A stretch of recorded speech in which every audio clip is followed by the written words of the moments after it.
Good morning, everybody. Welcome back to the Market Open. It is Friday, April 19th, 8:50 a.m. Yes, I am 5 minutes late. The reason I'm late is because, I had to make this.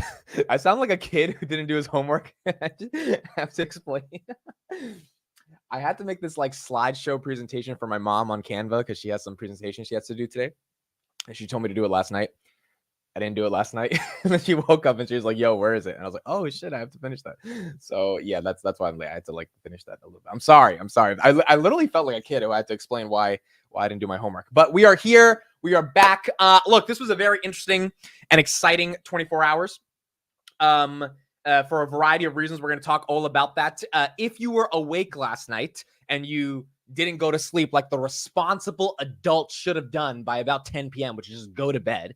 If you were up and you were looking at your portfolio, much less if you were up looking at your portfolio and you had a Robinhood account, you saw in the overnight trading that the market tanked. It tanked badly. Robinhood went to $16.20. Palantir went to $20.30. Tesla was at 144. The S&P 500 was at 492. It was bad. Things were, Nvidia was at 822. It got pretty intense. And the reason that happened, the reason we saw that sell-off, if you were there last night to witness it, is because of Israel attacking Iran. Israel officially attacking Iran Bitcoin fell below 60,000, officially led to the market feeling, okay, oil's going to spike up. If oil spikes up, inflation's going to spike up. If inflation spikes up, then we're not going to get a rate cut anytime soon. CPI is going to be elevated for longer. And in general, geopolitical instability is going to plague the Middle East, specifically around Iran and Israel.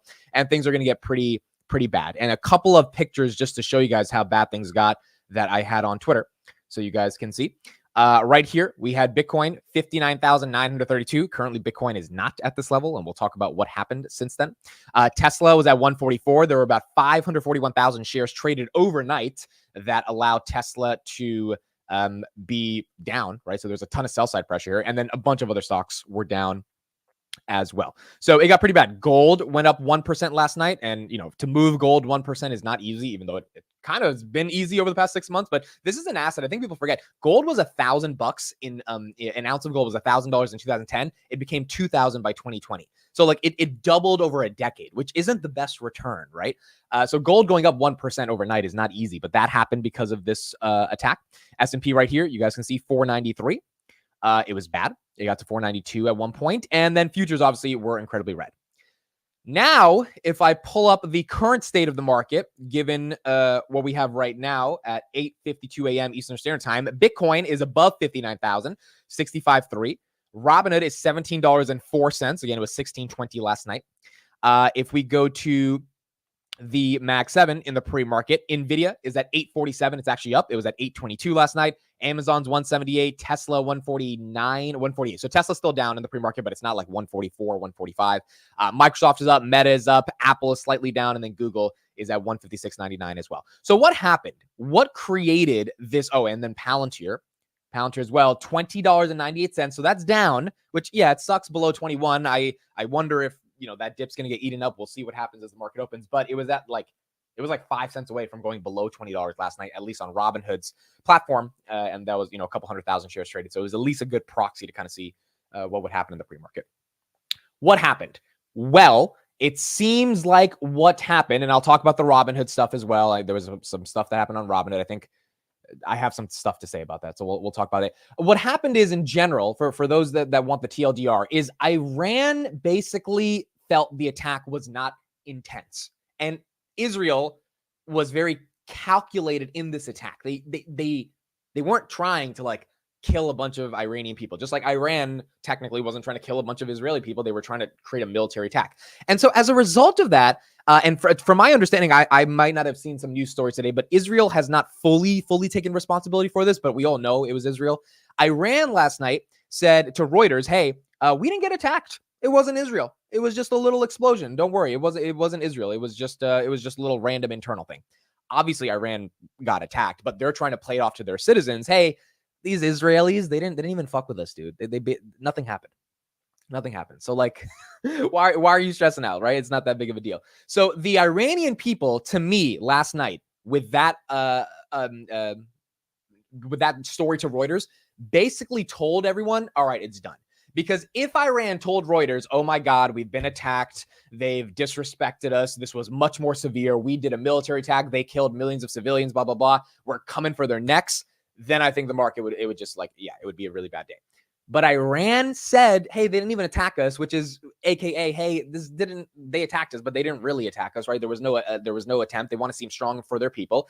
Israel, I think, has claimed credit, but not like fully claimed credit for it, and not fully said like, hey, we definitely came to kill you guys and all this stuff. Like, it was a very militaristic procedure that was done as a warning is what I'm seeing right now, that is not meant to escalate the tensions further. Now, could there have been a chance for this to escalate tensions further? 100%. That's why Biden was just telling him, Netanyahu, to please don't do anything. But it seems like Israel just did what they had to do, and Iran took it on the chin, and it wasn't that big of a deal. So, I don't think that it was as big of a deal as a lot of people thought last night. And I was one of the people last night that thought it was a really big deal. I mean, I'm pretty sure everybody, when we saw this happening, we were watching CNN live, and it didn't become what we thought it was going to become, is what we're seeing right now this morning. As you can see right here, I'm reading a couple of different headlines. Israel strikes Iran, but the scope of the attack appears limited. Iranian officials reported the strike overnight after Israel had vowed retaliations for Iran's attack last weekend. But the attacks seem to be subdued due to the facts that the attacks were on a military base near the island of Isfahan. So what does that mean for the markets? That means that the markets, it was good. I mean, for the markets at the end of the day, like, yes, it almost is like this is a Goldilocks zone where Israel got their attack in. It's like a kid, right? That needs to do a little punch so they can not have the OCD of like, oh, he hit me, but I didn't hit him back. Like, that's what this whole thing feels like it's turning into. But Israel got their little attack in. Iran took it on the chin. Iran convinced their people, hey, they didn't even attack us, so don't worry, we weren't strike. They want to seem strong. And now the thing is over. As a result of that, you can see Bitcoin here, right here. It's basically 65,000. The Havoc event is going to be tonight. That's going to be really exciting to see. And then oil prices are down. Last night, oil spiked up 4%. Oil is down 1% right now. So really interesting to see the big U-turn. The market was absolutely ready to sell off stocks, but that didn't happen. The 10-year last night as well was rallying. Was going down because people were buying up bonds. It was a little weird because why are you buying up bonds if you know that inflation is going to be higher for longer? And you know what I mean? So it didn't make that much sense. But I guess money was transitioning from equities into the bond market, which is why the 10-year was coming down. Right now, the 10-year is at 4.604, so it hasn't super spiked to 5%. Bonds aren't selling off dramatically. But it is good to see that oil prices have stabilized a bit. And Bitcoin is recovering. And the entire equity market in general is recovering from what happened last night. Market will tank later today. Maybe the market will tank later today as well. Last night showed how on edge the market is 1,000%. I think that's the best comment. So Matt is correct. Last night shows how on edge the market is. If the market feels very fragile, they're looking for a sellback. I kind of think, given what we saw last night, that a 10% pullback is probably going to happen, dude, at some point. And it's going to happen for like a dumb reason. But the market was looking for just anything for a sell-off. And when the news ends up being fake, which is that the attack happened and it didn't even like hurt people, it was like a small little warning shot, the market can't sell off on that, right? Because there's no further implications or further material implications as a result of that. So you can't price any of that in. You can't sell off your stocks. I mean, like, you can't say that, all right, we got to get rid of these companies if this is going to happen, because it's not going to happen. If something were to happen geopolitically, black swan, whatever it may be, the market is ready to fall off a cliff. Maybe CPI comes in hotter than expected again, which it probably will. And then that's like the nail in the coffin. We don't know what that thing is going to be, but at this point, it does feel like the market is looking for something. Options expire today, so it might dip later. That's correct. Options expire today, so it might dip later as well.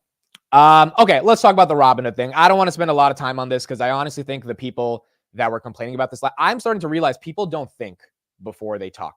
And I'm one of those people as well. Now, this is a subject that I think I'm a little bit more educated on because I've studied the company intensely. So I was, as soon as this happened, dude, I was able to be like, oh, I know exactly what's happening. But I realized what it must feel like to own a company and then have to manage Twitter. Because on Twitter, people just talk to talk and they just say anything they want to say because they think they're allowed to, which they are. But they can have their stupid, idiotic takes and just throw it out there and act as if it's fact. Robinhood removed 24-hour trading last night.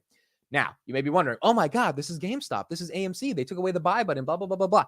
The reason they took away 24-hour trading is because there was a lot of selling. Now, you may be asking yourself, well, that's the whole point of 24-hour trading, for people to manage their products overnight and to have selling. Correct. And that's why for the far majority of the past year that they've had 24-hour trading, they've never gotten rid of or had to halt 24-hour trading. The reason they are doing this is because, or the reason they did this is my speculation, no one else offers this product. So if they need to halt trading, then only they would have the data that indicates, oh my goodness, the selling is so intense, not because we are selling one stock like GameStop and we're trying to go up against the hedge funds with a short, like that's not the reason. Which, by the way, that was the reason in 2021, and I've critiqued Robinhood for the GameStop. Like I think they managed that horribly. Just to give context there.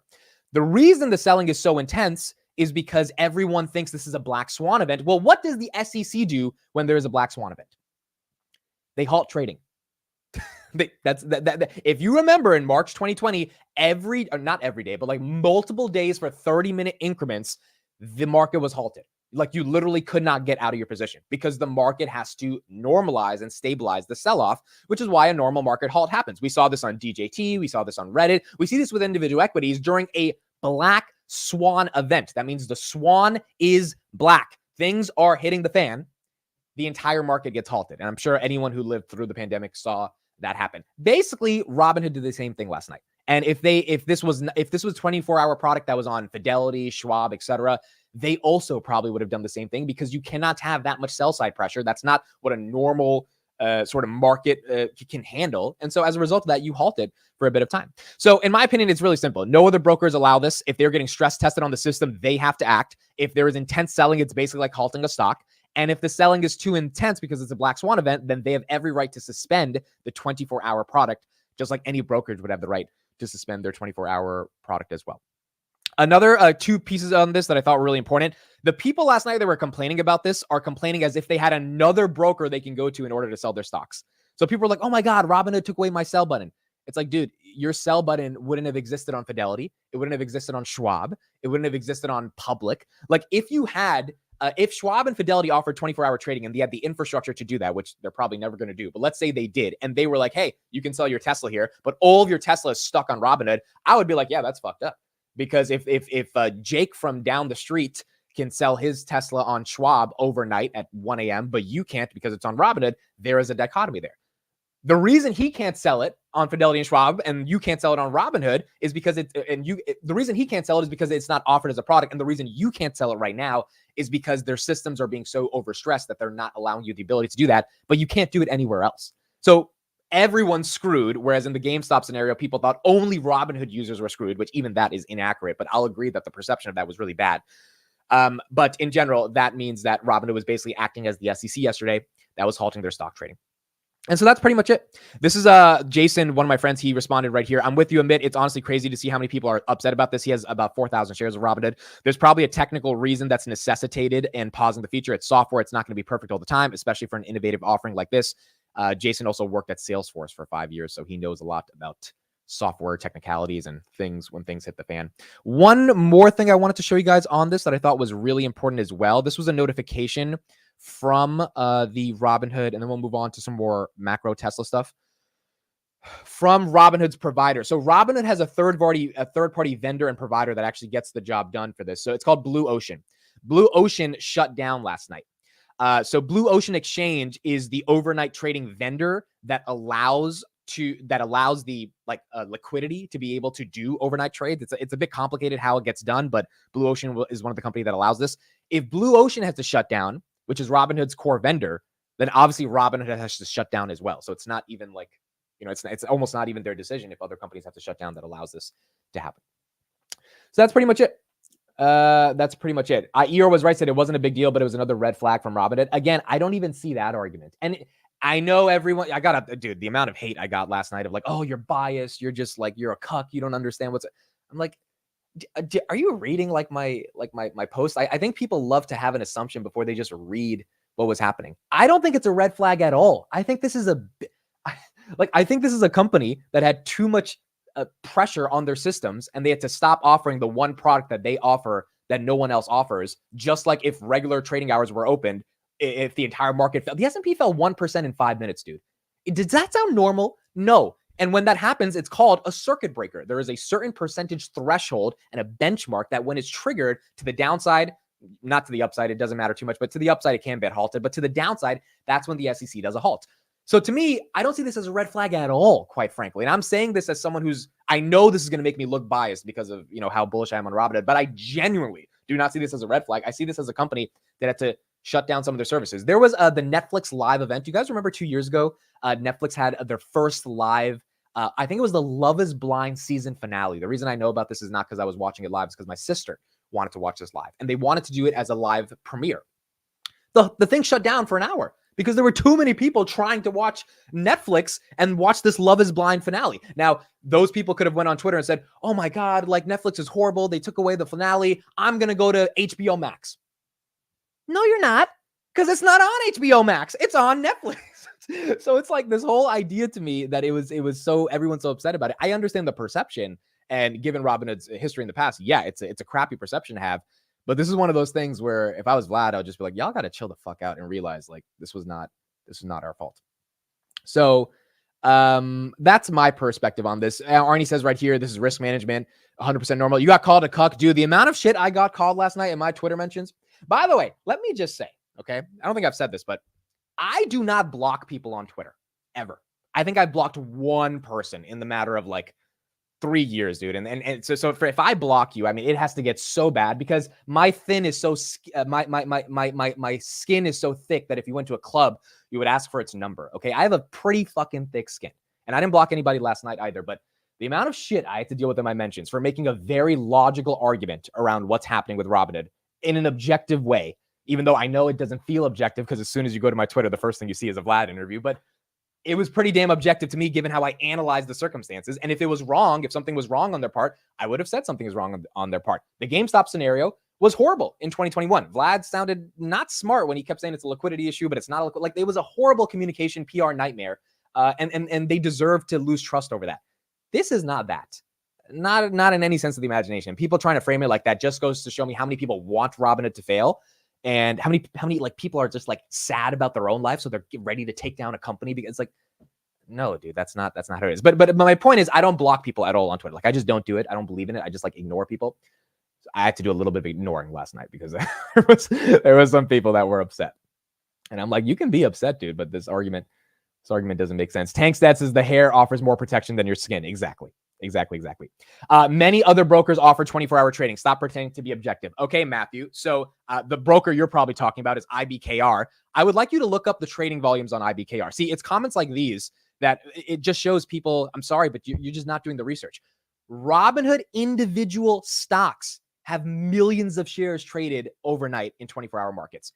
IBKR does not have that type of volume. So of course IBKR can say, oh, we're not going to take away 24-hour trading, because the sell side pressure on those companies, like the S&P 500 might decline 0.2, 0.3%, et cetera, on an IBKR or one of these other platforms. On Robinhood, it was down 1%. You're not supposed to move the S&P down 1% in a time where there's not many people trading, right? But because everyone's flocking to Robinhood to sell it off, that calls for a halt, or what would happen in a normal trading market where the SEC halts entire trading across every brokerage. So to me, the volumes on Robinhood justified them needing to do this because there was too much selling, which is the simple answer to that argument. But that was my IBKR is not for more retail, is not for most retail anyway as well. That's also very true, right? A lot of institutions use that platform and they're not, selling overnight as well.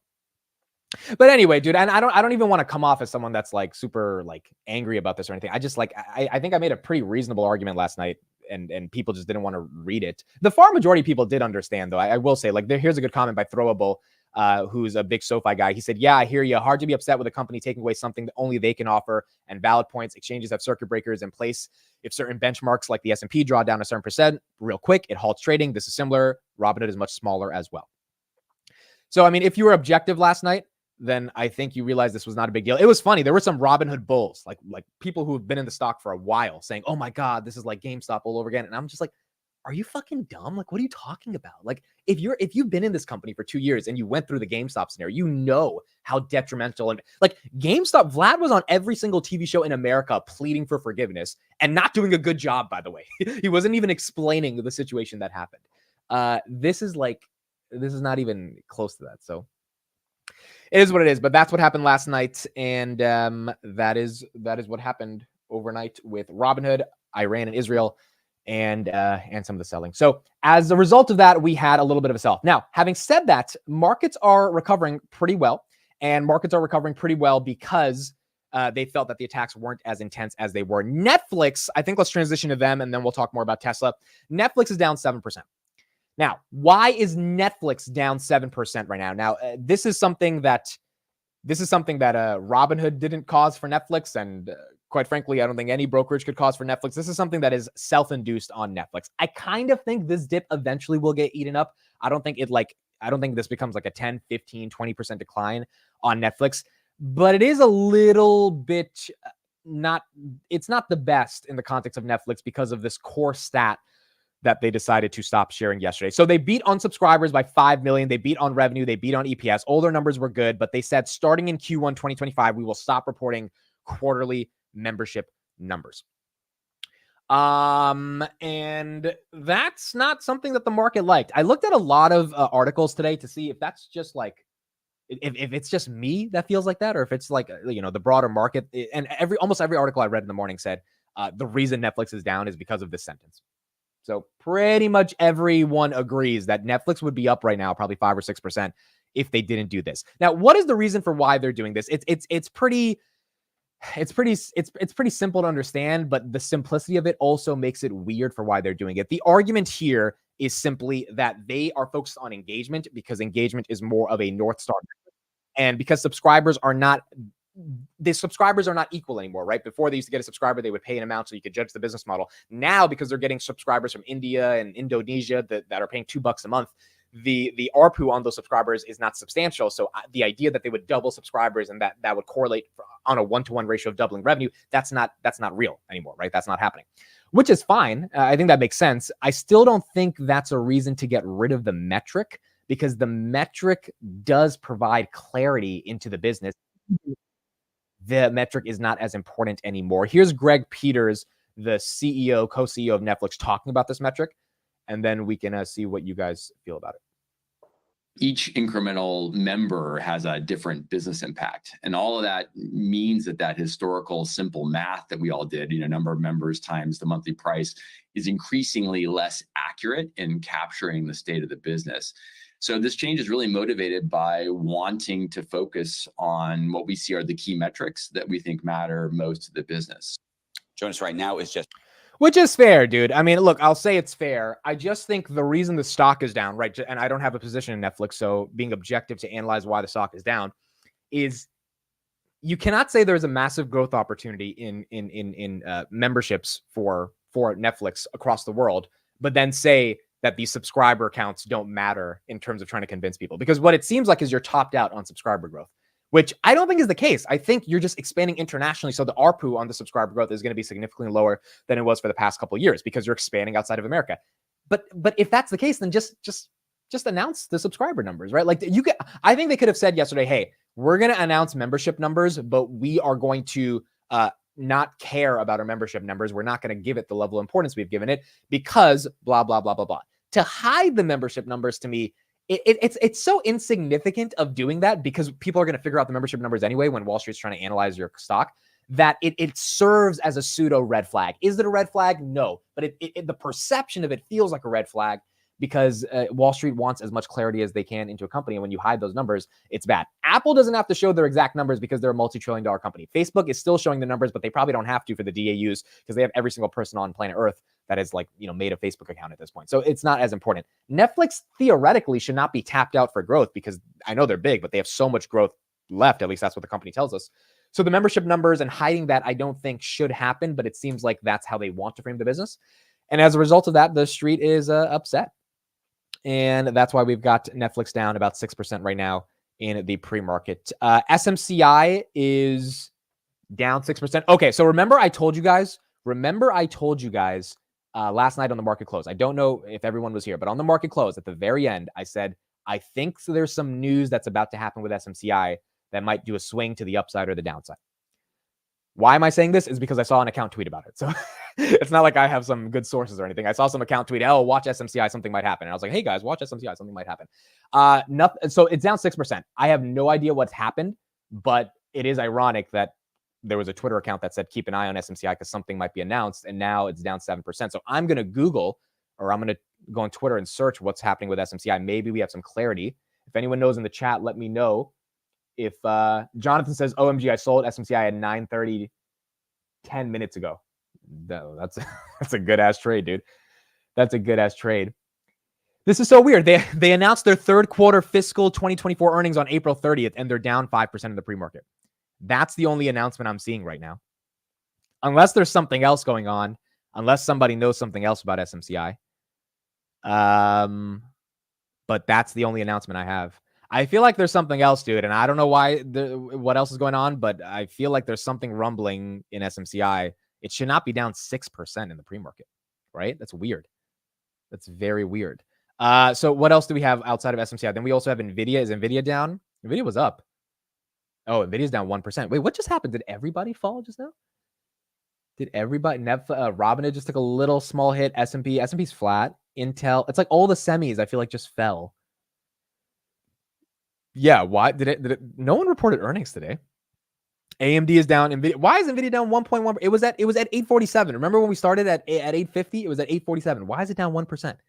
What data just came out, dude? What happened? There's no way it falls like that. That's so interesting. That is so interesting. ARM. Where's ARM? ARM's down 4%. Okay, but that I feel like that's an ARM thing. That's not a full semis thing. SMCI was up 10% on Wednesday. Yeah, I mean, look, maybe it's selling off before Friday gets started, and today's going to be, today's probably going to be a little bit more of a rough sell-off, just because it is Friday and we had a bunch of stuff happen overnight. I don't know. I'll look more into it, and we'll keep talking about that. But in general, that's the update on Netflix. We'll talk more about them later. And SMCI seems to be down 6%, but no real reason why. Let's move on to Bitcoin. We have this halving thingy happening tonight. I hope it pumps Bitcoin. That's all I really care about. And if it does, then it's going to be super, super fun. Let's get the Bitwise CEO talking about Bitcoin today. He runs an ETF with about $3 billion under management and what he thinks will happen for the halving event. Expected to happen either today or tomorrow. Top analysts say that the impact is already priced in currently. Bitcoin prices right now is 65,000, moving up even higher. Joining us right now is Matt Hogan. By the way, the analysts that say it's priced in are JP Morgan. So those are the analysts that say, oh, it's priced in. So take it for what that's worth. Bitwise Asset Management CIO. Good morning to you. Let's speak about the halving, and let's speak about what you think happens to the value of Bitcoin. Is this a buy the rumor, sell the news situation, or is there something else to think about? Andrew, good to see you. Glad to be on. I think this is a buy the news event if you pan out long term. If you look historically at halvings, the price action around the halving, if you look out a week or 2 weeks, is relatively muted. But if you look out a year, the Bitcoin price has rallied substantially after each of the past 3 halvings, and I think it will do so again. I think you can overthink this. The amount of new supply of Bitcoin coming into the market is being cut in half. We're removing $11 billion of annual supply. I think big picture, that has to be good for price, and that's what I would expect over the next year. What do you make of the debate we've been having, and you've probably seen it, hopefully, over the past week, since the retaliatory attack, and now this other retaliatory attack overnight? There's been this question about, is it a store of value? Is it a safe haven? What do people do in this moment when there are these geopolitical risks? And what does it say about what the price movement has looked like over the past week and a half? Yeah, absolutely. There are a lot of cross currents in Bitcoin's price right now. There's ETF demand, there's the halving, there's tax related selling, and of course, there's these geopolitical events. I think you can try to read too much into the short term trading activity. It's better to pan out. If you look big picture, it's done a great job of protecting us against inflation post COVID. I think eventually it will be a good hedge against geopolitical disruptions. But it's a bit too much to ask for Bitcoin to both be a perfect risk-off asset and deliver exponential returns. It's an emerging risk-off asset. When it gets to be fully mature and is a perfect hedge for the events like we saw in Iran and Israel over the past week or so, those exponential returns will be gone. So I think you have to keep that big picture in mind. Bitcoin is still growing into what it will eventually be. It's also done a good job of protecting the gains that it. All right, so that halving event, let's see if it happens. I mean, it's going to happen. Let's see the effect it has on Bitcoin. In terms of ETF inflows yesterday, oh, wow. ETF inflows were actually really good yesterday. So ETF inflows, I'm looking at it right now, guys. BlackRock got 18 million. Fidelity got 37 million. Bitwise, the guy who we just saw, his fund got 12 million. ARKB got 9 million. And another fund got 7 million. I'm surprised last night this much money came in. Grayscale still sold off 90 million. I'm very surprised. I did not expect yesterday when the markets were like in turmoil for people to be buying up the Bitcoin ETF. That's actually encouraging. Maybe they're buying it up before the halving, or maybe some institutions came in right before the halving and bought up the ETF. Granted, I mean, we did get some lows on Bitcoin yesterday as well, like 61,000 during regular trading hours. So the ETFs, probably got a nice 5% haircut. It was bought up. It seems like the dip was bought up. So ETF inflows were good. Bitcoin in general right now at 65,000. Again, it was at 59 last night. You would be up $6,000 if you got the dip literally last night on Bitcoin. So we'll see how it plays out. 5% in the past 24 hours. We'll see what happens as the market opens. But so far, Bitcoin doing okay. SMCI still down 6%. Palantir down 1% in the pre-markets. Robinhood now down 1% as well. S&P down 0.10%. And then Intel here down 0.68% as well. Intel has not been able to just get some momentum for the past 2 weeks. It's been pretty rough. NVIDIA down 1%, and then ARM down 4% here as well.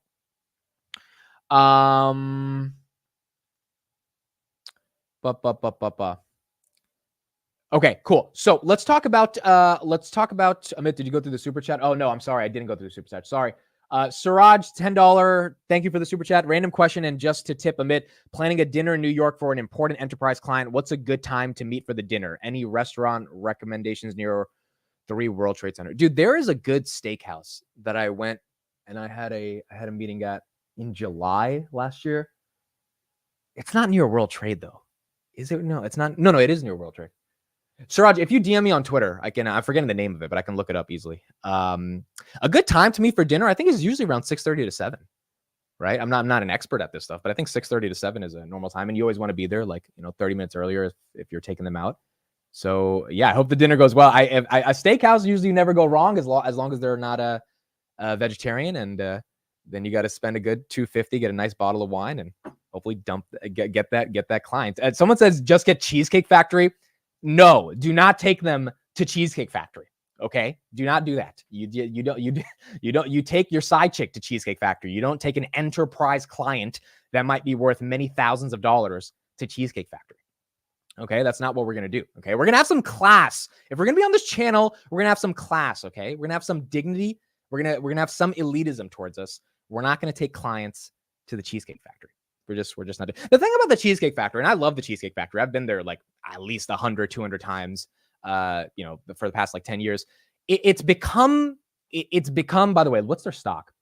It's become like a meme at this point. Cheesecake down 1.8%. It's become a place for families to go. Like if you take a girl on a first date or something, it's just like why are we going to the Cheesecake? It's just not. It's like a neighborhood bar, and that's disrespectful because Cheesecake Factory is not a neighborhood bar, but it feels like a neighborhood bar. And so that's what you don't do that with the Cheesecake Factory. You don't do that with the Cheesecake Factory, but I think you got to get like a high-end, nice boutique restaurant. I think with clients, it's good to take them to a place like that they've never been before, so it's like a different experience and stuff. And that's it. Okay, cool. So that's the Cheesecake Factory. That's the Cheesecake Factory topic. So macro, let's talk about macro. Okay, so the Fed President Bostic was speaking yesterday at some conference, because for some reason these Fed presidents always have to speak at a conference. And he had some things to say. I'm going to play 30 seconds of him talking. He was pretty eloquent on his words, basically making the point that rate cuts are going to take a while to get. Neil Kashkari came on CNBC yesterday and said, we're not getting cuts till 2025. I don't even listen to him anymore. He just says stuff to say stuff. But this guy is one of the better Fed presidents. And here's what he has to say about inflation. And then we'll move on to Tesla after this. Inflation is high. It's too high, and we need to get it to our 2% target. It's not as high as it used to be. So it used to be a whole lot higher, but we still have a ways to go. What I've expected for quite some time is that the pathway to 2% is going to be slower than people expect, and it'll be bumpy, right? So data never comes in so orderly that you don't have sort of a little like hops here and there. And sometimes I try to remind people, like when you were in high school or grade school and you did algebra and you tried to trace out a line, all the points come in, very few of them are on the line. Like some are going to be above and some are going to be below. And the more important thing to think about is the line still going where you want it to go? Today, the answer to that is still yes. But it's slow. It's not as steep a slope to our 2%. For me, that's okay because the economy is producing a lot of jobs. I mean, we have a dual mandate, as I mentioned earlier. So if we're getting more people into work, getting wages, getting them paid good wages, those are all important things. And if that can happen while we are still seeing inflation move to 2%, I'm comfortable being patient, right? So right now, where our stance is, I think, is a restrictive stance. It will slow the economy down and eventually get us to 2%. But I'm not in a mad dash hurry to get there.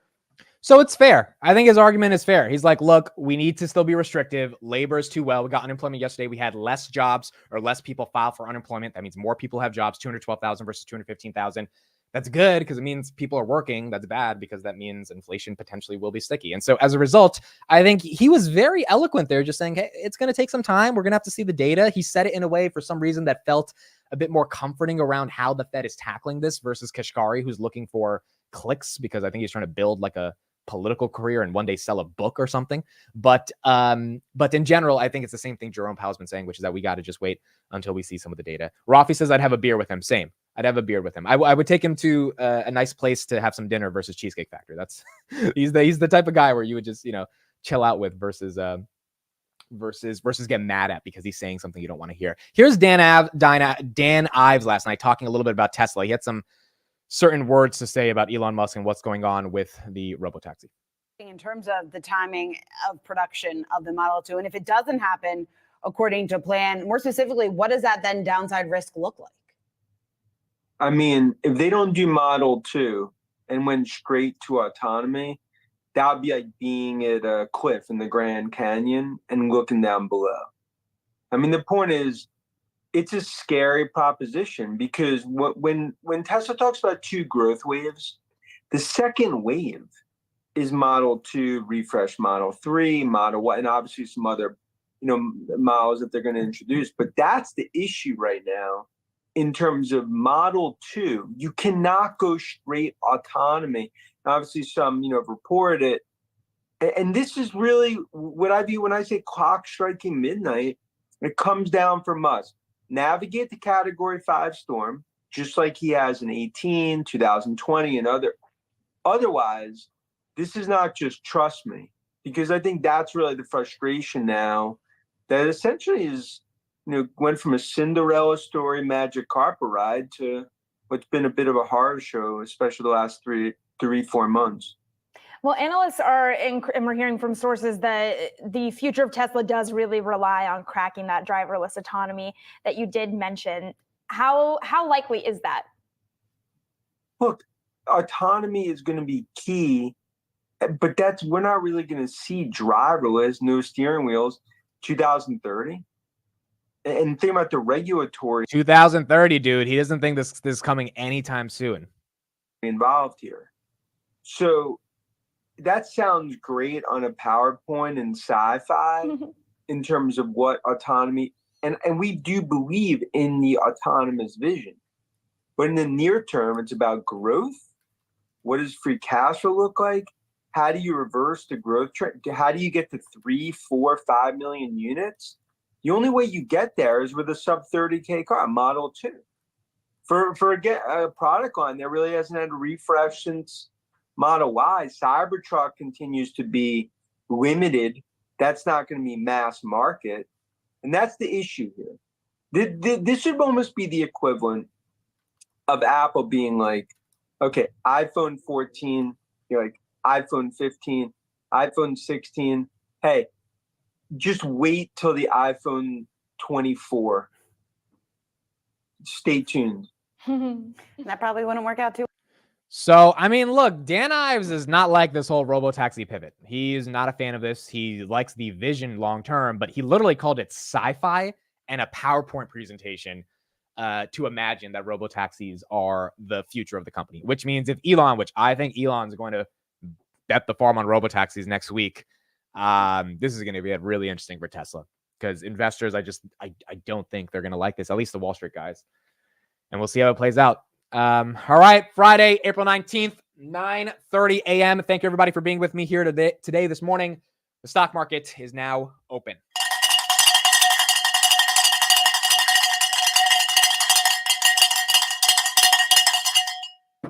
All right, here we go. Markets open. Palantir below $21. $20, or sorry, yeah, $21. $20.94. So you got Palantir. That is down on the day. SMCI down 5.3%. NVIDIA down 1.3%. ARM down 4%. Cheesecake Factory down 1%. Bitcoin 64.7. Tesla 148. So it's down about 0.5%. Let's see if it gets lower than 148. But 148 right now, it's at 149. Netflix down 7%. Going to be very interesting to see who buys the dip on Netflix. Is this a dip that Wall Street investors want to be able to achieve because they've been waiting for a position into Netflix, and there you go, this is your position? Or is it something where it's time to sell it off because they're being less transparent about subscriber numbers? I personally think the dip gets eaten up over time, but could it get down in the meantime? Yeah, 100%. I think it could go down 10 to 15%. If people really start to get annoyed by this transparency issue. Robinhood down 2% as the market opens, 1673. Tesla here, 149. Palantir, $21 now. Delta and United are up. The airlines have been doing really well. Airlines, ironically, have been a flight to safety. I swear to God, I thought of that just right now on the spot. But like literally, they've been a flight to safety when it comes to hiding out of some of the red we've got right now. Google, 156. IWM, 192. Let's look at the crypto stocks right now. Crypto is green. So CleanSpark, we are up 3% on CleanSpark. Not bad at all. By the way, CleanSpark, dude, this thing was stuck almost below $14 like 3 days ago. So CleanSpark is nicely moved up in anticipation potentially for this halving event. Coinbase, 223. Marathon, 1542. Riot, 863. Cypher, 378. MicroStrategy, 1247. MicroStrategy was like $1,000 a couple days ago. Bitfarms here at 189, and then Robinhood at 1672. Robinhood down 2% on the day. The semis are all red except for Lam Research. That's up. And then Intel, that's slightly up.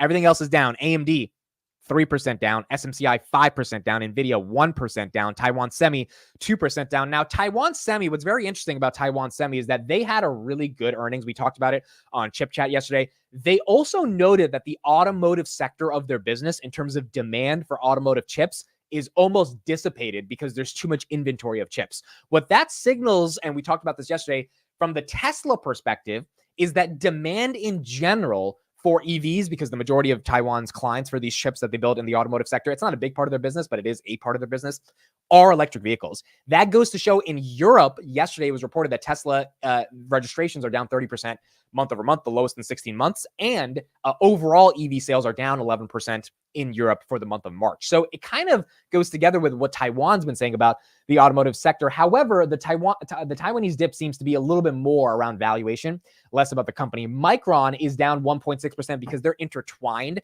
with Taiwan Semi. JP Morgan put out a note yesterday saying that the Micron dip should be bought if the only reason it's down is because of TSMC, because that's not really a logical reason for Micron to be down. So Micron is down, Taiwan Semi is down, all the semis are down, but Taiwan really doesn't deserve to be down outside of them actually not being able to fulfill all the supply they had. I mean, they said literally, we hope by 2025 we can fulfill all this supply because we just have too much demand. So maybe there's a little bit of a supply constraint there that the market is worried about. Tesla, let's go back to Tesla. Where are we at on Tesla? Tesla right here. Wow, 150, green.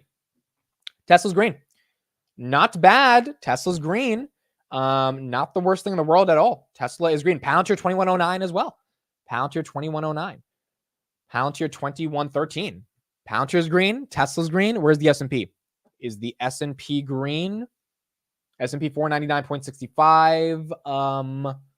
S&P is, yeah, I mean, S&P is green, even though it's like relatively flat, but it's green. DJT is up 6%. One headline on Trump. Paramount's up 6%. Yeah, the reason Paramount's up is because they are officially going private. It seems like that deal is happening for sure. Sony is going to be helping take them private as well, and another other firm, I think Soli, and another private equity firm. So Paramount is getting bought up, and that's why that stock is up right now. Now, in the context of DJT, they're asking the SEC, Trump media alerts the NASDAQ to potential market manipulation from naked short selling of DJT stock. So they're trying to tell the SEC, hey, can you guys like stop the naked short selling, which might be a reason it's up right now, because if the SEC does look into this and there's less of a short float, then the stock might have a little bit of room to run. Tony says, Amit, you're in a Benzinga article. Tony, can you share the link for that article? Because people are saying that, but I haven't seen the link because I would like to see that. Am I on the front page? I just went to the front page. I'm not there, so I'm not on the front page. But yeah, so that's what's going on with Trump media. And Trump, dude, I mean, for those who got the Trump dip, dude, at the end of the day, I don't give a shit about stocks. I care about making money. If you got this bad boy at 24 and it's at 36, you made some money. You made some money. Now, the question here, I bottomed at 22. The question here is, do you sell? If I'm up, 20% in like 2 days off this dip, I think it's actually more than 20, almost 25%. I would take some profits here. I mean, like, this thing is super volatile and this can get shorted to an oblivion and just like crack and burn. We've already seen it happen. We saw it go from 75 to 22. If it's giving you a little bit of life and you have some shares and you're up, it's not the worst idea maybe to think, hey, let me take advantage of this. Palantir 21.19. So Palantir recovering really nicely right now, at least above that $21 level. Tesla here 149. Robinhood 1686, down 1.43%. ASML 889. The Destiny Tech ETF, that's down 9% as well. Dude, the Destiny Tech founder, he was on Jason Calacanis' podcast yesterday, and I'm so surprised Jay Cal gave him an hour to pump the stupid ETF. And the beginning of the thing was like, well, why, based on the fees you could get if you did this privately, and the carry you could get, why did you like make this a public fund? And the CEO's like, I just wanted to see this exist in the world. And I was like, shut the fuck up, dude. This is so dumb. Like, it was such a this is, dude, you don't need this to exist in the world. Not when it's trading 6 times net asset value. There's not that much upside appreciation. I hate this idea that we need to democratize private access to companies that the public can't get in front of. It's like, dude, all these instruments and vehicles to do this are full of shit. They're all full of shit. They're not real. They don't actually care about giving you access and value. If you can't look at the company's documents, which is what you get if you're a private investor, you're not an investor in them. Like you're an investor in some hopium ETF that owns like a stake in them. So I think this new trend of these ETFs going public to try to make retail investors feel like they're elite investors is stupid. But this thing's down 11%, and we'll see if that returns back to its net asset value of $5. Now, if it gets to $5 or maybe $10, that's not a crazy premium to be paying, but $28-$30 is just like a bit ridiculous. CleanSpark 1657, Coinbase 223, Walmart 59, Southwest Airlines is at 29.41. Even Spirit is up. The airlines are literally doing better than they're the best performing sector, I think, of Q2 so far, to be honest. Even Spirit is up right now. DJT up 9%, dude. Trump's up 9%. Trump's up 9%. Joshua says Amit, who got to private invest. But no, that's my point. I got to legitimately put money into a company. I can look at their documents. Like, I got to look at the agreements these guys signed with other companies that, like, I got to read hundreds of documents before investing. If you just invest in Kathy's ETF and she says, hey, you have access to SpaceX, and you have no idea what's going on at SpaceX, like, you're not an investor, dude. You're just like, you're hoping that Kathy Wood understands what's happening at SpaceX, you know? So if you're going to be a private investor, you got to actually be in the deal and not have this proxy ETF that trades at a ridiculous premium to the underlying asset. Because to me, the reason I feel so passionate about this is because VCs already use the public as exit liquidity. And now VCs are trying to use the public as liquidity to pump their holdings on the secondary market. Like, buying Stripe at $90 billion is not being a private investor, dude. Stripe's just not going public because it's not the right time. But if they went public, the valuation would still be close to the $90 billion that they're at on the secondary market. So if you're buying an ETF that has shares of Stripe at a $90 billion valuation, you're just providing liquidity for them. You're not getting in early on the deal, which is why I think the marketing of these ETFs is it's a bit predatory, in my opinion. It's not the right thing to be going off of. And the net asset value premiums are too high. And so that's the other issue there with those ETFs. Coinbase here, 220, CleanSpark 1646, Disney 111, and then SMH, that semis ETF right now, is down at 206. Where is Tesla? Tesla 148, so Tesla down about 1% right now. And then Palantir 2104. Tesla and Palantir both struggling to stay above 21, and Tesla won 150. So if the S&P has a further decline, which that wouldn't surprise me, S&P now at 498, we probably would see Palantir and Tesla below 145 or 148 and below 21 for Palantir. Nvidia's 833. Okay, Nvidia's getting sold off as well. 835. There you go. Nvidia's getting sold off as well. Dominic says, I'm 26 today. I woke up at 3 a.m. to see my portfolio is red. Dominic, first of all, happy birthday to you, man. 26 is a big year. I'm 26. I'll be 27 in October. So I'll be 27 pretty soon, guys. It's April. How much time do we have till October? We have May, June, July, August, September, and I'm at the end of October. So basically 6 months. We got 6 months, dude. 6 months. Oh, did you guys put the link for Benzinga? Did you put the link? Where's the link? Maybe StreamYard's not showing me the link. If someone could tweet it at me, that'd be awesome. If you could tweet it at me. Do I have it in the Twitter? No, I don't have it in the Twitter. Yeah, I think StreamYard, the thing about StreamYard is in the live chat, they hide the link sometimes, so that's why I can't see it. But yeah, if you could just tweet it at me, that'd be awesome. So yes, enjoy your birthday, dude. I'm sorry the portfolio is red, but it is what it is. As you get older, you realize you're just getting closer to death, and your portfolio today is also getting closer to death. So happy birthday. Hope you have a good one. All right, let's get another update on what's going on with Israel and Iran. We talked a little bit about it this morning, but let's get a small update on what exactly happened and how it's being perceived and what that means in general for the broader market. So here's an update on that. Let's click on this. Again, the TLDR is that the attack was limited in scope, and that's why Iran is likely not going to respond, which is why the market is rallying. A limited direct military attack on Iranian soil. The news comes days after Iran launched its first ever direct attack on Israel in the form of more than 300 drones and missiles. NBC's Richard Engel joins us now from Jerusalem with more. Richard. So this strike was limited. An Israeli official telling NBC News that the strike took place. Iranians say that a military base near the city of Isfahan was targeted. But even the Iranians are downplaying this, with state television showing pictures from Isfahan with life as normal. One anchor on state television said that this was, quote, no big deal. Here in Israel, they have not imposed any new restrictions or guidance. People are not being told to go to shelters or limit their behavior in any way. People are out on the streets here in Jerusalem, Tel Aviv, very much the same. Israel had promised to respond to the Iranian attacks, which were triggered by an initial Israeli strike on an Iranian diplomatic facility in Syria.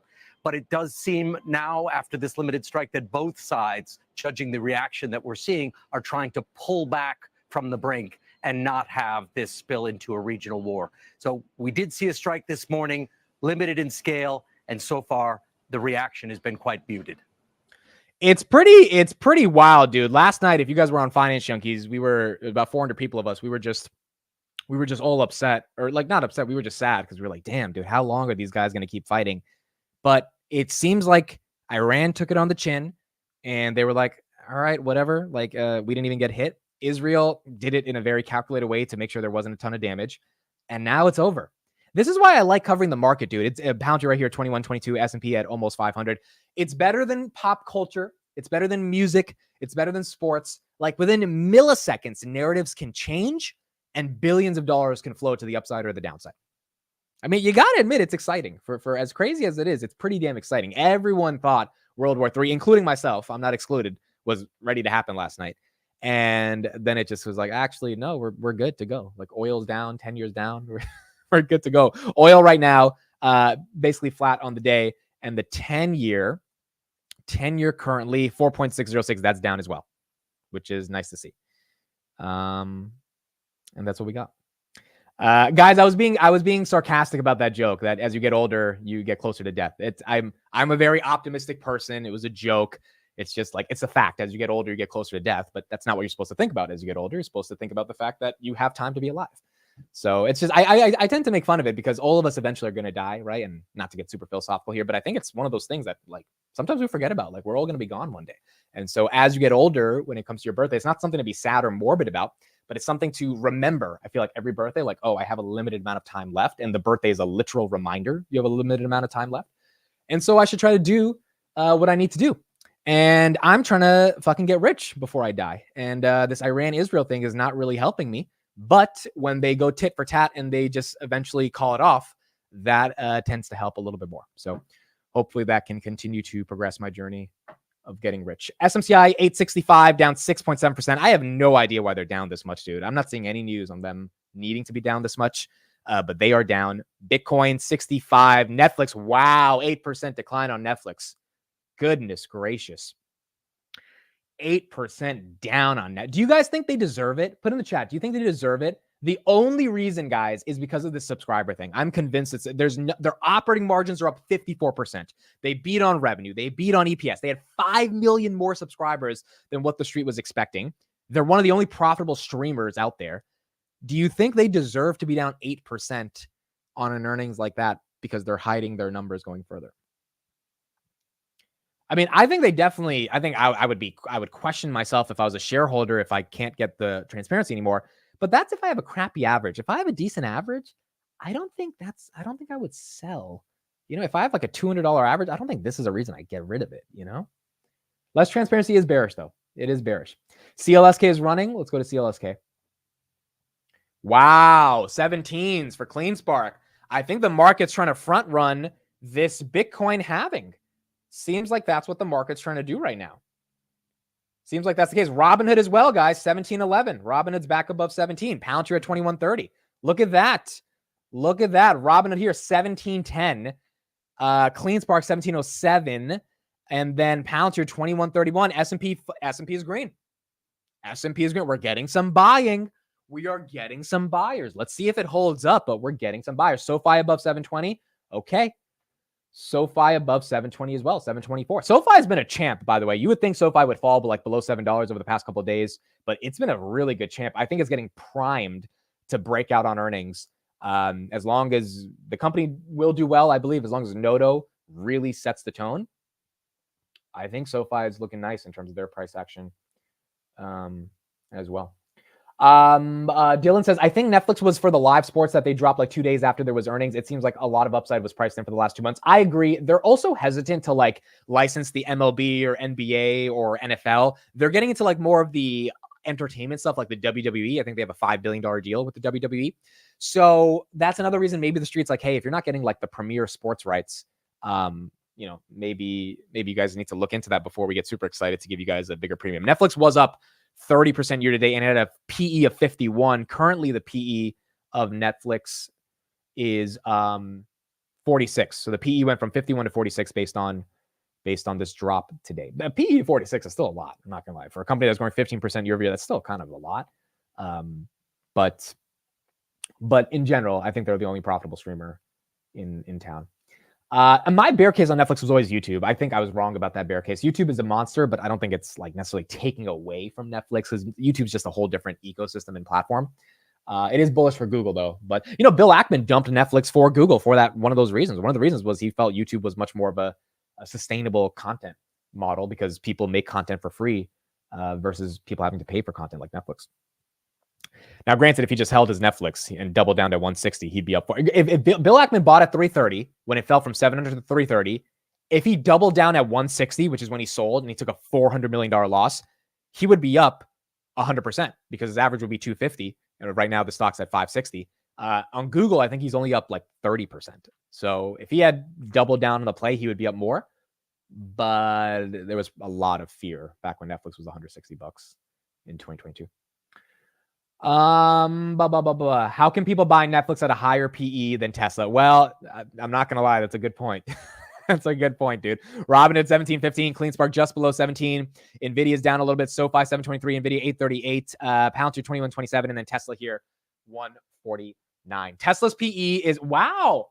Tesla's PE is now 34. Tesla's PE has come down pretty. Tesla's PE was like 50 2 weeks ago when it was at 170. Tesla's PE not looking crazy anymore at 34. The growth is still, I think, going to be single digits this year, though. I don't think they're going to have double-digit growth because of the deliveries delays and the potential lack of them too. But that PE is looking a lot more attractive than it was before. Their forward P is 50. Yeah, I'm looking at the trailing 12 months. Their forward P is 50. It's 51. So what is Netflix forward PE then? Netflix's forward PE is 32. Okay, so that's more reasonable now that it fell down. So the trailing 12 months, Netflix, Tesla's cheaper, but on the forward PE, the Tesla is still a bit more expensive for 51 versus 32. Yeah, I mean, look, if Elon does not come out and show delivery numbers that can substantially get to 11 or 12% CAGR, then revenue's not going to CAGR at anything more than 10% if we're lucky. Remember in Q3 2023, they only grew 9% top line revenue. This wasn't the crazy growth story that it was in the past because, things started slowing down a little bit. And energy is not going to make up for that, which is the hard part to reconcile as well when it comes to Tesla. They're laying people off this year, so there might be a recession. I think the layoffs again for Tesla were more about demand. I don't think it has to do with the macro. I think A, they need to cut costs. B, they realized. I mean, we saw in the Europe numbers. Those Europe numbers were pretty damn obvious that EV demand is not as good as it was before. Even all the analysts that are looking at EV demand are like, this is just not the same. It's not like 2021 where you couldn't get your hands on a Tesla, right? You had to wait 5 months before it could get delivered. Now it's like you can get it tomorrow. It's there. Even Cybertrucks. I was speaking to a friend yesterday who just got his Cybertruck. He loves it. He thinks it's amazing. It's an amazing product. It's just that thing's not going to be free cash flow positive for a while. And so we're going to have to wait to see until that plays out, which is going to hurt their earnings in the meantime. Robinhood 1716, SoFi 723, NVIDIA 836, Palantir 2117, Intel 3460. Intel's down. Taiwan Semi's down 2.8%. ASML down a little bit. Destiny Tech ETF down 7%. Shopify. Oh yeah, me and TJ, we're going to have our podcast at 12 p.m. So make sure you tune in. We're going to talk about the wheel. Our Shopify position is doing well. We sold 5 puts at 65 strike. We have, I think, 20 days until that expires, and Shopify is above that level. So Shopify is doing okay. But TJ did another move on the portfolio, and I have another stock I'm pitching him today. So we're going to be discussing all of that today at 12 p.m. as well. Hims looks attractive. Let's look at Hims. Hims has taken a little beating over the past. Yeah, 12.29. I don't know if it's attractive, dude. It's definitely down from 17, which technically that looks attractive. I just never had the time to really go through the numbers. I know they're profitable and I know the growth is amazing. The thesis about telehealth, I don't know if it's real. The dick pill stuff, I do that's a big market. I get it. But I want to know if I'm buying into Hims as a story, what do I if I'm buying into Robinhood, I believe over the next 10 years that they have a chance of being as big as Schwab and Fidelity. If I'm buying into Hims, am I buying because I think Procter & Gamble is going to buy them out, which is not a crazy thesis? Am I buying because I think erectile dysfunction is going to become much more prevalent over the next 10 years, which maybe that's going to be the case? But what am I buying Hims for, right? That's the thing I haven't been able to synthesize yet to understand. And if it's telehealth, I don't really believe in telehealth that much. I think Teladoc is a pretty good example that telehealth is not as exciting as people thought. So now Hims is a much better evaluation than Teladoc. By the way, TDoc has just gotten demolished as well, dude. This thing is $13. This stock at one point, this is a Kathy stock. This stock was $300, dude. And Kathy's still buying it. She was buying 20,000 shares 2 days ago. Market cap of $2 billion. Oh my gosh. Oh, American Express earnings. Thank you for mentioning that. Let me pull that up. I do have those numbers. So let's go to the actual stock. How's the stock doing? American Express, it's up 3%. That's bullish. Okay, let me get the numbers. That's good to see. I did see this in the morning, but I forgot to bring it up. So American Express and Procter & Gamble's reported earnings. So let's pull this up. Adam says, no one listened when I spoke about Hims at $3. Him uses telehealth to push a product. TDoc is just telehealth. But yeah, well, I that's true. I know you were talking about it at $3. The thing is, it's not $3 anymore. So that's my question. All right, if it's not $3 anymore, is it still worth it? Now, I'm not saying I'm bearish on it. I know there's a lot of people that are excited about it. So I got to look into the numbers, but I'm trying to understand the narrative around buying into this for the long term. But yeah, Adam was one of the only guys talking about it on YouTube at $3, and it has moved up heavily since then. American Express GAAP EPS of $3.33, beating expectations of $3. That's great. Revenue $15.8 billion. Procter & Gamble EPS of $1.52, beat expectations. Revenue $20.2. Is Procter & Gamble down? PG is down 2%. American Express is up 3%. American Express is one of them, Visa, MasterCard. They're one of the big financial companies that, I know a lot of Bitcoin bulls say eventually they're going to be replaced. I don't think that's going to happen anytime soon. They process trillions of dollars of money. I think Warren Buffett has a ton of American Express, right? Let me check right now. Buffett has like 7% in American Express. Buffett has 11%. He has Apple 47%, Bank of America 12%, 11% American Express, Coca-Cola 7%, Chevron 6%, and then Oxy at 5%. So yeah, this is a Buffett stock. Makes sense that it's doing okay. Let's go to Tom Lee. He was on CNBC yesterday. Let's get his thoughts on what's going on in the market and why he believes that stocks can still outperform, even though things are a little tough with inflation. Well, I think it's going to be valid as long as one of several things happens. One is that as long as the economy remains resilient and robust, and so far earnings have actually been coming in quite good. I mean, we're only sort of at the start of earnings season, but already Q1 looks good. And I think the second. By the way, 72% of companies that have reported Q1 earnings have beat expectations. So most companies are still performing pretty well. Second is that inflation, I think inflation really has a bifurcation taking place, because even as the professor cited Supercore, the reason Supercore is annualizing at 8% is auto insurance. If you took auto insurance out of Supercore, the long-term average is around 2.7, and it's actually annualizing at around 2.7% right now. So the biggest driver of inflation are the two stubborn components of auto insurance and shelter. So I don't know. So if you get rid of auto and shelter, Tom's like inflation's closer to 2% than it is to 3.5. Now, granted, those are really important components, right? So you can't just take those out. But his argument is if two things start to show a little bit of weakness, inflation should fall off a cliff. If Williams really wants to be raising interest rates or hiking just because auto insurance rates are high. And I think the third thing to keep in mind is that we don't really need the Fed to make, 3 cuts. I think the one risk to markets would be that the inflation is accelerating to the point where the Fed has to hike and therefore really weaken the economy. I think that's still very much a tail scenario, but that's the one, of course, that would unsettle markets the most. Professor Rajan, how critical is China's recovery to global economic? So there you go.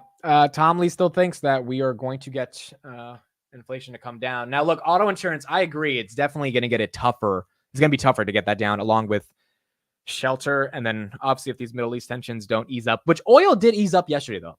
I know the thing happened at night with the attack, but before that, oil was down 2%. So if oil could continue to be on that trajectory down, at least that's one component of CPI that we could look forward to coming down. Robinhood 17.18, SoFi 7.22, CleanSpark 17.15. And then if shelter and auto insurance starts to come down as well, even if it takes a few months, maybe that is another component of inflation that we can look forward to as it starts to come down.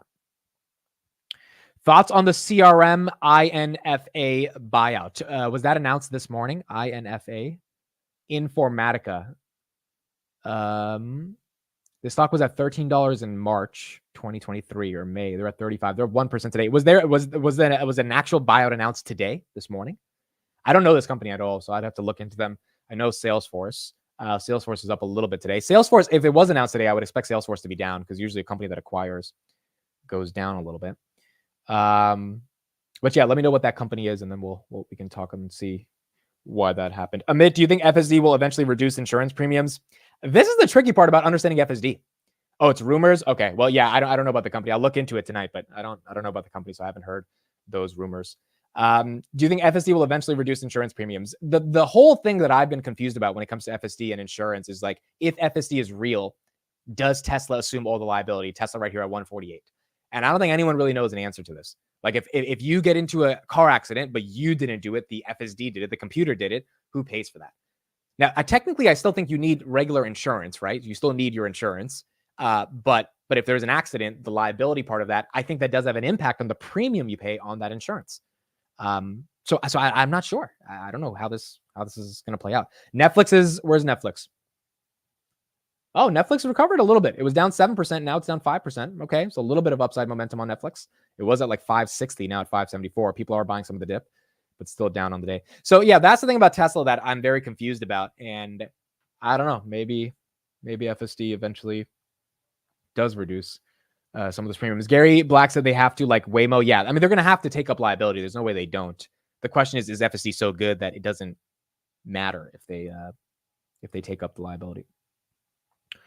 Thoughts on the semis, Amit? I think you have to be selective with the semis right now. If you don't want to be selective, then yeah, you can buy SMH and just call it a day, and get exposure to everything and just ride with it to the upside or downside. But I think the semis, like, it's weird because like ASML, if you pick that as your main semis play, like if you had 100 grand and you're like, all right, I'm going after ASML because they have one of the lower market caps when it comes to the semi space. ASML, their market cap is 350 billion, which is lower compared to Taiwan, Nvidia, etc.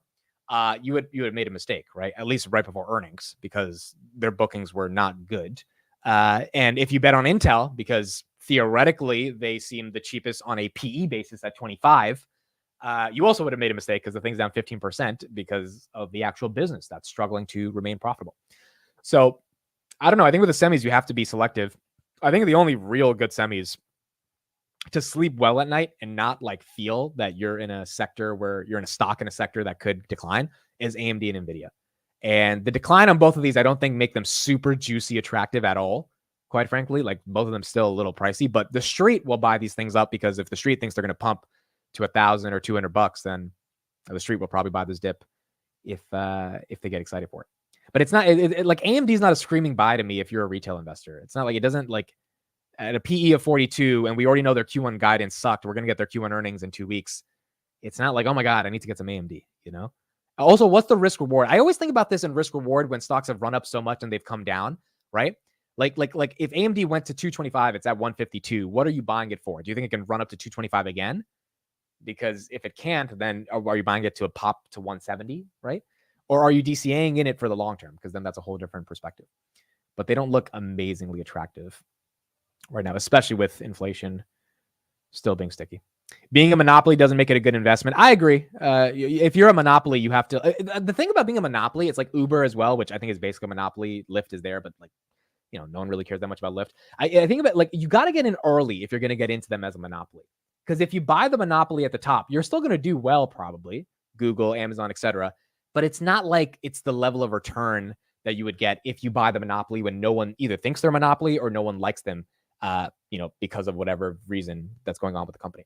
So CleanSpark to me, ironically, I know it's not a monopoly by any sense of the imagination when it comes to Bitcoin mining, but I think they have the potential to become because they're the most vertically integrated. They have the best clean energy, and a lot of these miners will fail during the halving event because they're not going to be able to remain liquid and sustain themselves while the halving process is happening. And Matt Schultz, the CEO or the chairman, said this the other day. And so like CleanSpark's an exciting one. Now you just have to be able to handle the volatility. And also this thing was at $2. So that was the time to really understand that sort of vertically integrated clean energy thesis would eventually play out if Bitcoin goes to the moon. When it was at $2 to $5, that was when it was important to understand that. And by the way, in January, it was at $6, right? Like literally January. So that was the time. At $17, is that the time? I don't know. But at least it reminds you kind of where the thesis is going for CleanSpark to become a broader monopoly. So Tesla, yeah, I mean, Tesla, well, the thing about Tesla, dude, the problem with, yes, it's a monopoly when it comes to FSD and the data and all that shit. The problem is none of that shit is real. It's not actually real. There's it's still as Dan Ives said, sci-fi fantasy world of robotaxis. And so like what they're doing is real, but the actual products aren't like legit yet. And so the street can't value it. Granted, that may be where the alpha is, but in the short term, if the street can't value it, you might have a better entry price, basically. You might just have a better entry price. Bitfarms is the way. The thing about Bitfarms, I don't know enough about them. I know they did a little bit of dilution, but you know, Bitcoin runs, all these miners are going to run, but I don't know the most about this company. Right now, up 1.852%. American Express up 3%. Robinhood 17.15. SoFi 7.20. CleanSpark 17.13. Tesla 1.48. On the day right now. SMCI is down 10%. Wow, dude. Wow. Does anyone know why this is down? I'm trying to see some news. Why is it down 10%? That's a little, I feel like, did the earnings get leaked or something? Something had to have happened. Why is it down 10%? It was up 10% on Monday. So maybe this is just a retracement, but it feels like someone knows something, dude. A stock doesn't go down 10% for no reason. Like usually there's a reason if it's down 10%, right? There's got to be some reason. I don't see it. I don't see anything for SMCI right now. That is very weird. And NVIDIA is down and SMCI tends to fall when NVIDIA tends to fall, but still it doesn't feel like there's something uniquely going on right now. That seems to be bad. Let's get an update from Nico Securities on where they think the rate cuts are going to come and when they come. While we're playing this, I'll try to get some more updates on SMCI. Talk about the market, the economic impact of all of this Middle East tension, where it's all headed. Joe Lavorgna is here this morning with us, SMBC, Nico Securities America. Okay, we got a comment right here. Suraj says SMCI announced Q3 earnings, but they did not provide preliminary estimates as they did with Q2. There you go. That'll do it. That'll do it. If they're not providing the estimates before, I'm not saying the earnings are bad, but maybe the market's expecting, oh, if you didn't give us the estimates, then it's because you guys think the earnings are not going to be that good. And maybe that's why the market's trying to front run it. It might be as simple as that. Chief economist, former chief economist at the White House National Economic Council. Good morning. Good morning. You surprised about how resilient the markets have been? A little bit. Of all this? It seems that there's a little bit of tit for tat, right. Israel and Iran, and kind of it was sort of a little bit of theater. Hope that's the case. Oil hasn't been able to make a move above 90, which is good. We need oil up like probably around 120, 125, where it was when Russia invaded Ukraine. That really caused, I think, a consumer hit. Right. But the problem, Andrew, is that with oil, even in the 80s, summer driving season's coming, refining capacity issues, gasoline prices are going higher. That will be a problem for the consumer. What do you just make of the volatility, though? I mean, I mean, the volatility in the markets actually generally have been pretty quiet if you look at the VIX. I mean, the oil markets have moved around, but markets have been unusually quiet. I'm worried at some point there'll be something to kind of galvanize and cause volatility to pick up in a more meaningful way. I still think it'll be economic, actually. I don't think it'll be geopolitical, but we're not there yet. Economic as in terms of what? Yeah, like imagine, like at some point, so the question is, why is the economy so strong? And I mean, the Fed's very tight. Right. Mortgage rates are up near 7%. Housing affordability, first-time home buyers, all-time low. The Fed is pushing back against the government, even state and local governments. We're spending in the GDP accounts at the same pace we were during the pandemic, during where we were in 2009, and then where we were coming out of the 2001 crisis. So the government is really spending money. The Fed's trying to offset that. At some point, that fiscal spigot either has to slow or the market is going to force the government to stop spending as much. And that's sort of, at that moment, you get some weakness. Also, I don't believe the employment numbers are as strong as they are. And, at some point before the year's out, we could get an employment surprise to the downside. Well, so Jason Furman's in the camp, by the way, that if in fact there are going to be cuts from the Fed, it's not going to be a function of inflation. It's going to be a function of employment. Yes, I agree with Jason. I've argued that all along. I thought inflation has come down, but it stopped the last few months, which is very unsettling. And we're going to need a handful of months now before the Fed will feel confident that inflation is finally on that lower trajectory. Right. That gets us, Andrew, to the thick of the convention season. I hear what people say politically, but I don't think the Fed wants to do anything in July, and it's going to be harder in September. I agree with Jason. If the payroll data weaken and the unemployment rate goes meaningfully above 4%, the Fed will cut. The question is, does that happen? That's sort of the debate. Kashkari yesterday said he sees cuts in 2025 because of the political cycle, in part of, and Williams said, it's not the base case scenario, but if the data bears it out, we're ready to hike rates. Yeah, he mentioned the hike word. Yeah, that's right. So, Melissa, we came in thinking there were going to be a lot of cuts. The economy would be weak. We're running these massive deficits. There are pockets of weakness, but clearly the economy has held up reasonably well. We've pushed all our cuts out. So now I see the first cut in December. Okay. So I agree with Neil on that we got to kind of push things out. But, again, the yield curve, I come back to many times with clients, yield curve now has been inverted 22 months. We get to July 1, it'll be 2 years. It's never happened before.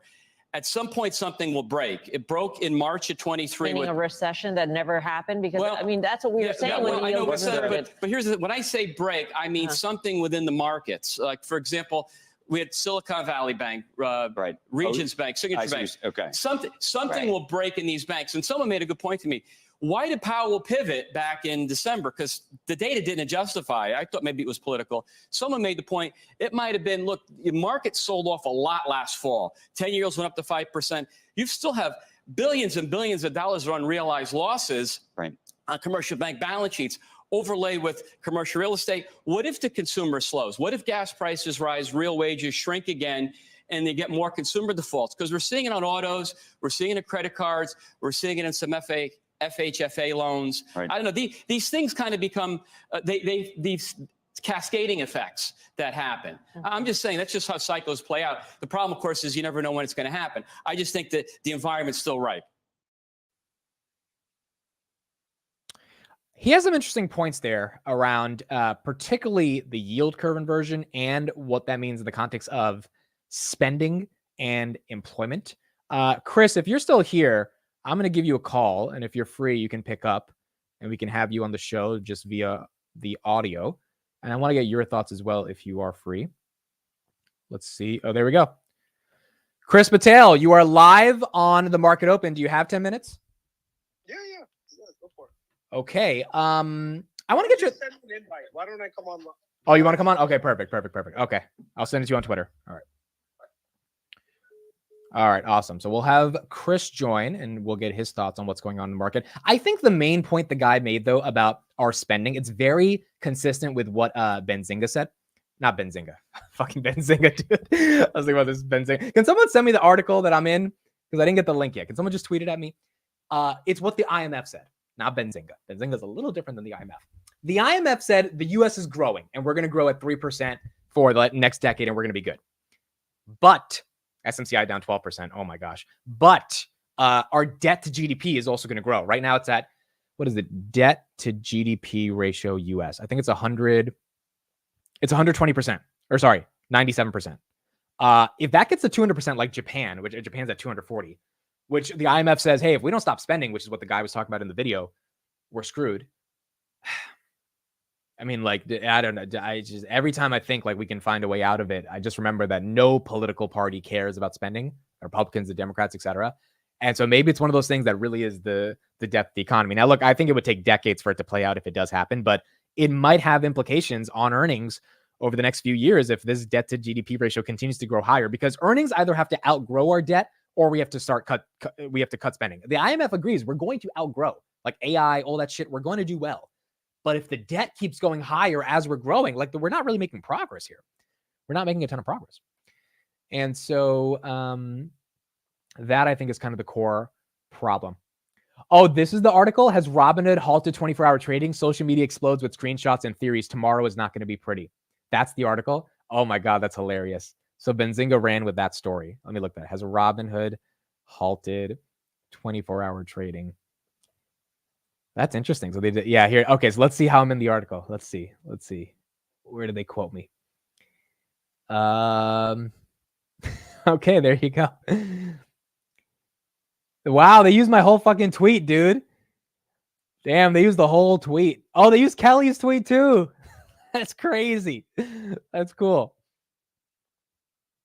That's so cool. Okay, they used this. So shout out to, how many? Okay, I'm gonna look this up right now in real time. How many people visit Benzinga every single month? Let me go to their rankings. Let me see if I can get this number. I'm curious. I'm going to say 5 million go to Benzinga every month. I think that's reasonable. They get 7 million. Oh, wow. I wasn't that off. 7 million every month on Benzinga. Do you guys read Benzinga at all? I don't really read this website too much, but let me know if you guys do. 7 million. Interesting. Yeah, Kelly, you see this, right, Kelly? Look, we're in this shit. There's, dude, the problem with look how many ads there are, dude. It's like egregious trying to even read the article. There's just a little too much here, but still, it's cool. It's just like a lot, dude. The webpage is hard to load. On Friday, finance influencer Amit. I gotta send this to my mom, dude. Finance influencer Amit took to X to address the 24-hour halt by Robinhood. Dude, you know what was crazy about last night, dude? You know what was crazy? So this whole Robinhood scenario, this 24-hour trading thing, which I talked about in the beginning of the show. So if you're new here, you can just go back to like the 10-minute mark and listen to me talk about this. It broke on Finance Junkies, right? So we're like finishing up Finance Junkies, and then I'm just getting a ton of notifications of this Robinhood thing. And I chose to wait like 30 minutes before I put out a comment, because like I didn't want to just rush a comment. Because like I wanted to like choose my words carefully, right? Because I wanted to see what was happening. Within those 30 minutes while I was waiting, dude, the amount of people that were tagging me of just, I think it had to be like 50 to 100 people that were just like, yo, did you hear? Did you hear? Did you hear? Like, what's going on? What's going on? What's going on? And it was kind of crazy because I'm like, I'm not a Robinhood representative, but because of the content I put out, people have kind of framed me as that person. And in that moment, as a content creator, you have to actually take responsibility for that. I think it's like really important to be like for Kris, if fucking Verizon was tanking or Celsius was tanking, they did some crazy thing, I know people would be hitting up Kris like, yo, what the fuck is going on, Kris? We know you're bullish on this. What's happening? And so I think it's very interesting in the finance community. If you're bullish on a company and something really bad or good happens, people definitely want to hear your response. And so you got to say something. Kris, how are you doing this morning? Good, man. Just woke up. This week I've been working daytimes, and man, people who work 9 to 5, bro, that is the ideal shift. Well, actually, you know what? No, 8 to 4 or 7 to 3 is probably the best schedule you can have. Monday to Friday, you have off on all weekends. Right now, I'm working 12 to 8 overnight remote, which is great. But man, do I miss that 7 to 3 and 8 to 4s. Like, you get this boost of energy when you come home. You still got time to do stuff. You can watch TV, you can go to sleep, you wake up, your circadian rhythm is fine. And then when you work all these other weird shifts, it ends up screwing with you. So me and the wife, I can't change my shift because one of the reasons why I am able to work remote is because I'm working overnight.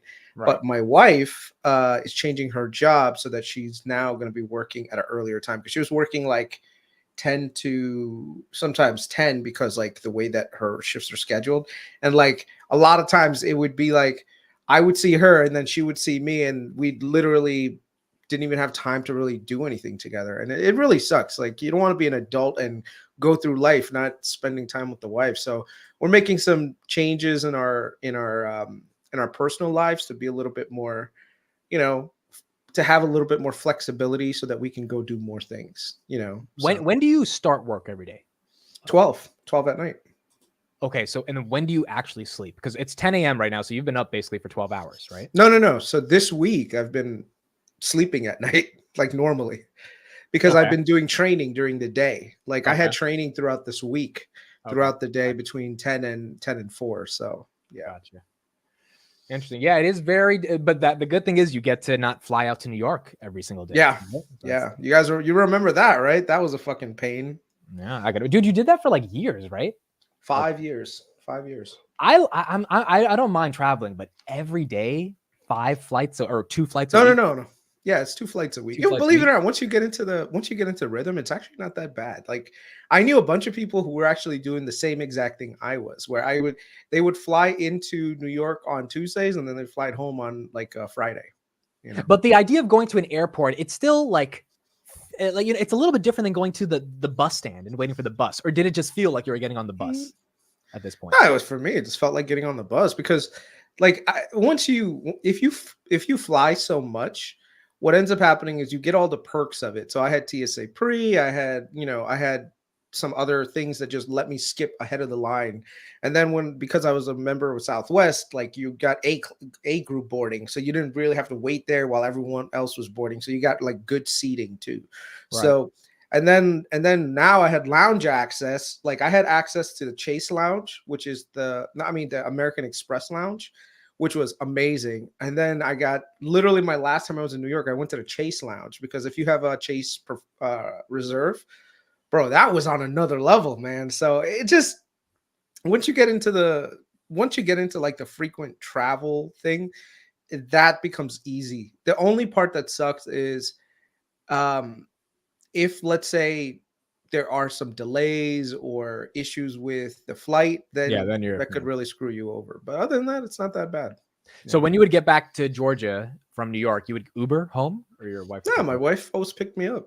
That was our routine, man. Believe it or not, I miss those days, because I felt like I kept our marriage very strong, because it felt like she would drop me off on Tuesday morning, and then she would, go do her work and everything. And then Friday afternoon when I flew back, it's like, oh, we get to be together again. So that distance between the 4 or 5 days, it makes the heart grow a little bit more fonder.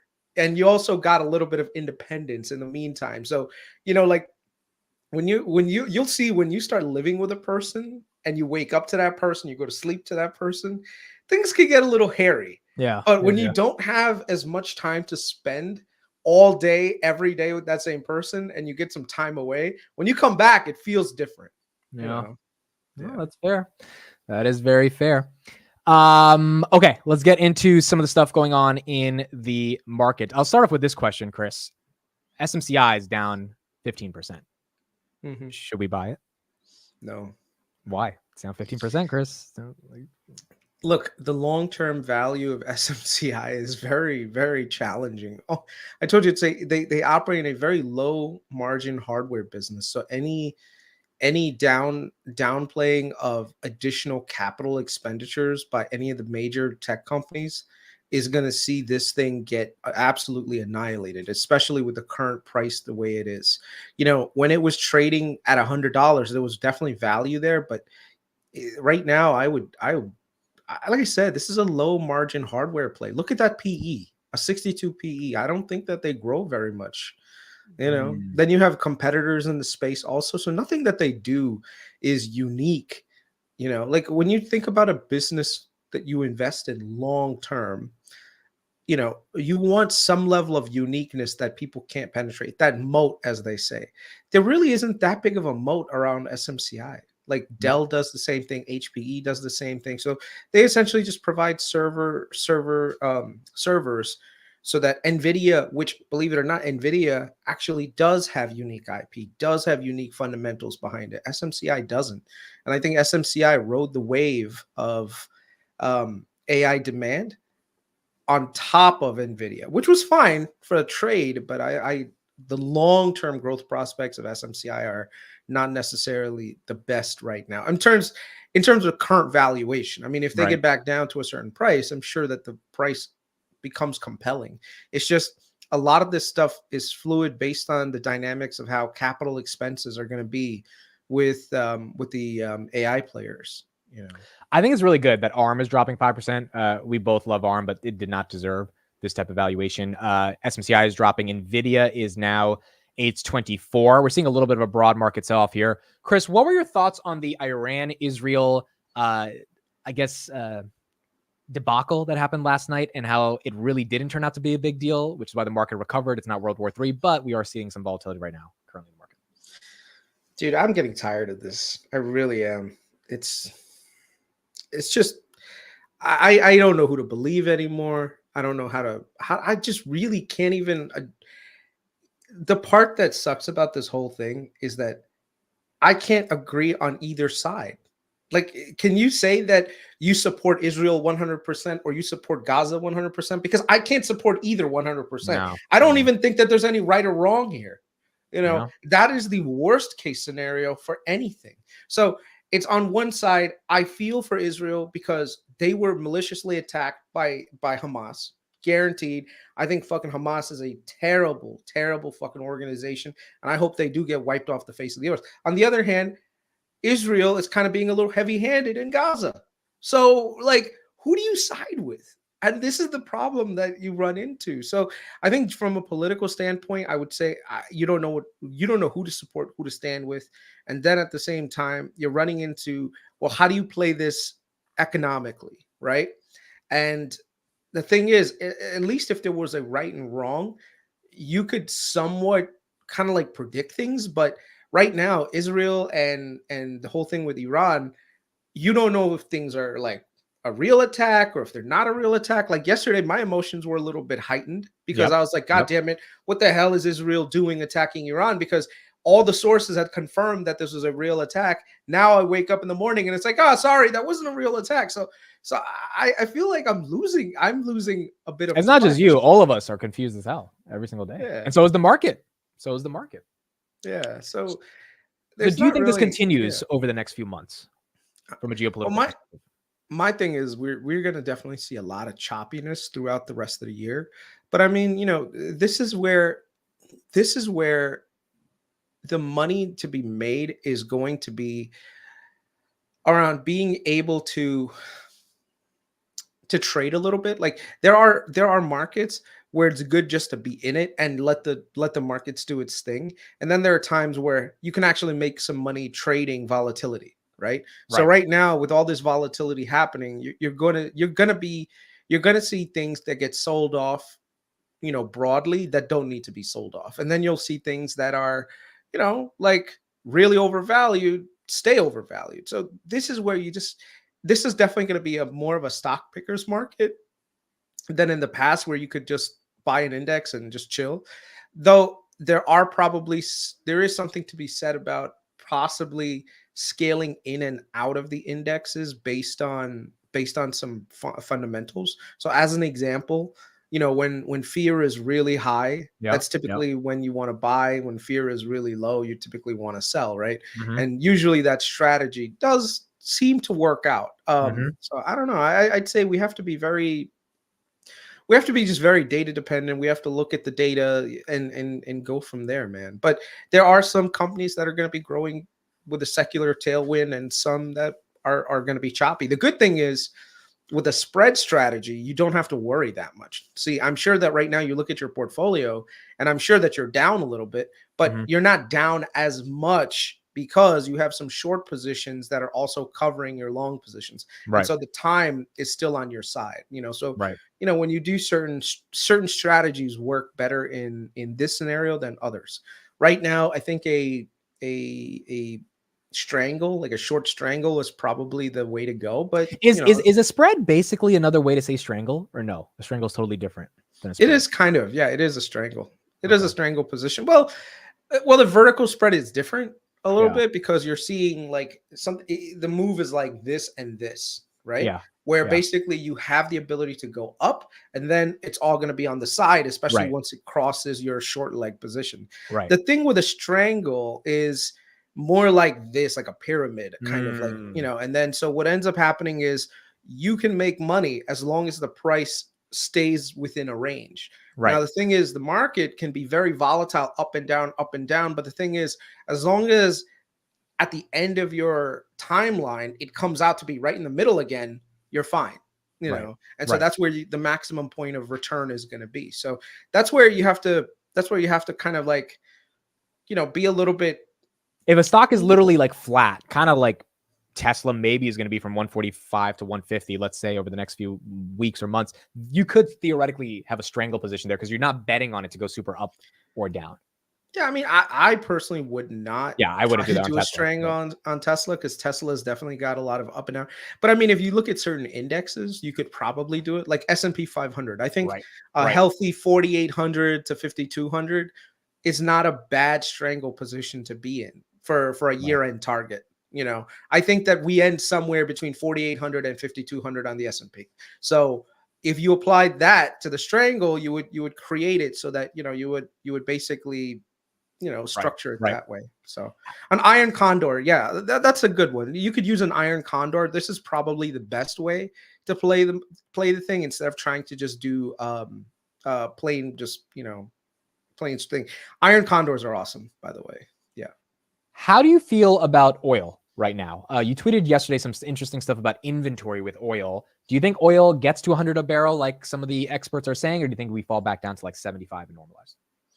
In the short term, I can't say, primarily because with this whole thing with Iran and Israel back and forth, markets can spike at any time. So, to say that oil can't get to 100 would be really, really just pie in the sky. Like, it's not something that you can say outright. The good thing I can say is, long term, I think oil is not going to be anything that's going to stay above $100 for too long. So based on the research that I'm doing, there's a couple of reasons why oil is spiking in the first place. So the first reason why oil is higher today than earlier in the year. Number one, the way that oil works is that oil production is lagged. So when you start production of oil, these are capital expenses that companies have to make. They have to go and drill oil wells, especially here in the US. We do fracking. So, it's not just like, okay, put a straw into the ground and boom, oil comes out. Like, no, there's actually a process that you have to follow. Right. Now, the way that it usually works, with traditional oil is that you have to actually have a giant drilling platform attached to it and put all these rigs on top of it, and then you would get production. With fracking, it's a little bit different, where what happens is you frack the ground, you build a site on top of it, you extract the oil, and it goes down significantly. So the initial amount of oil that you're going to get is super high. And then after that, the volume of oil that comes out of the ground is going to slowly go down. So the thing with traditional oil is that you're going to see a good amount of production for a very long period of time. Whereas with fracking, it's like you constantly have to keep moving. You have to keep drilling wells, and so because they basically run down so quickly. So a lot of drilling programs, the way that they're structured is when oil is really high, right? It becomes really, really profitable to do fracking, and the speed at which you can drill an oil well and produce oil is there. There is a lag, but it's not that high, right? Versus a traditional, like you have to plan this thing out 5 years in advance and actually put a giant rig on top. Like if you look at like undersea, like Gulf of Mexico, right, where you drill that, a lot of these capital projects they're like 5 years out before you get first oil. So you have to be really sure what you're doing. But the thing that I'm going to take one step back. Sorry. A lot of times what happens is when oil is high, like when we had 122, all these oil drillers, they got into the mix. They're like, all right, drill, baby, let's do this. And so now whole production, all that production comes to market. So if you look at the US right now, we're the largest producer of oil in the world. We're doing about 13 million barrels, I think, per day right now. Yep. I think that's been cut down to like 12.7. Why? Because the thing is, over time, those laterals, they're not going to produce as much. Right. Now, the thing is, oil has been trading at $70, $80 for the last 6 months, which means that a lot of these fracking companies, that's like close, that I don't want to say that's close to break even, but that doesn't give them a lot of profit. So if it doesn't give you a lot of profit, you're not going to have additional drilling, or at least you're not going to have a lot of incentive to do more and more drilling. Right. So what happens is naturally there is a fall off in production. What's good is which should make prices come down theoretically. Right.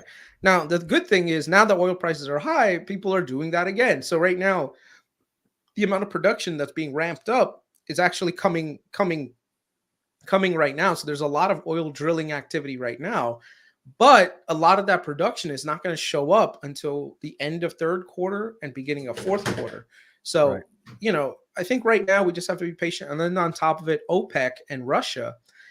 Well, technically, let's talk about OPEC first. OPEC has been maintaining production cuts, and they're doing a pretty good job of it. Usually they have a lot of other countries that get a little greedy and start overproducing, but this time they've really kept their cool. So they're keeping their production pretty muted. Like right now, if we wanted lower oil, Mohammed bin Salman from Saudi Arabia could just say, turn on the taps, let's go, let's start production. And they could put about 1 million to 2 million barrels of oil on the market within 30 days and crush oil prices. But not going to do that right now. The Saudis, they want to have oil in a way that makes their economy work for them, because the thing is, like, it does not serve their purposes if oil is $60. I mean, the Saudis are not going to screw over their economy and their people just so that it saves the world. Like, they're going to try to get the best price for their people. And also OPEC, which is a cartel, is going to try to do the same thing. They're a cartel. No, they are a cartel. That's what OPEC is. What? Yeah, it's just you funny never heard of that before? No, I never heard that. That's a good way to frame it. Do you think the strategic oil reserve not being refilled is hurting or helping oil? So this one's a little bit hard to explain, because buying it now would be too expensive, right? No. The U.S. could just print more money, man. It's not a money's never been really our problem. We could just print more money. Like, whatever, fuck it, let's refill the fucker. I mean, bro, we just said like what, 50 billion on this. I think 25 billion to Israel or something. Bro, our credit card, our Amex is just like, let's swipe. So that's not the issue.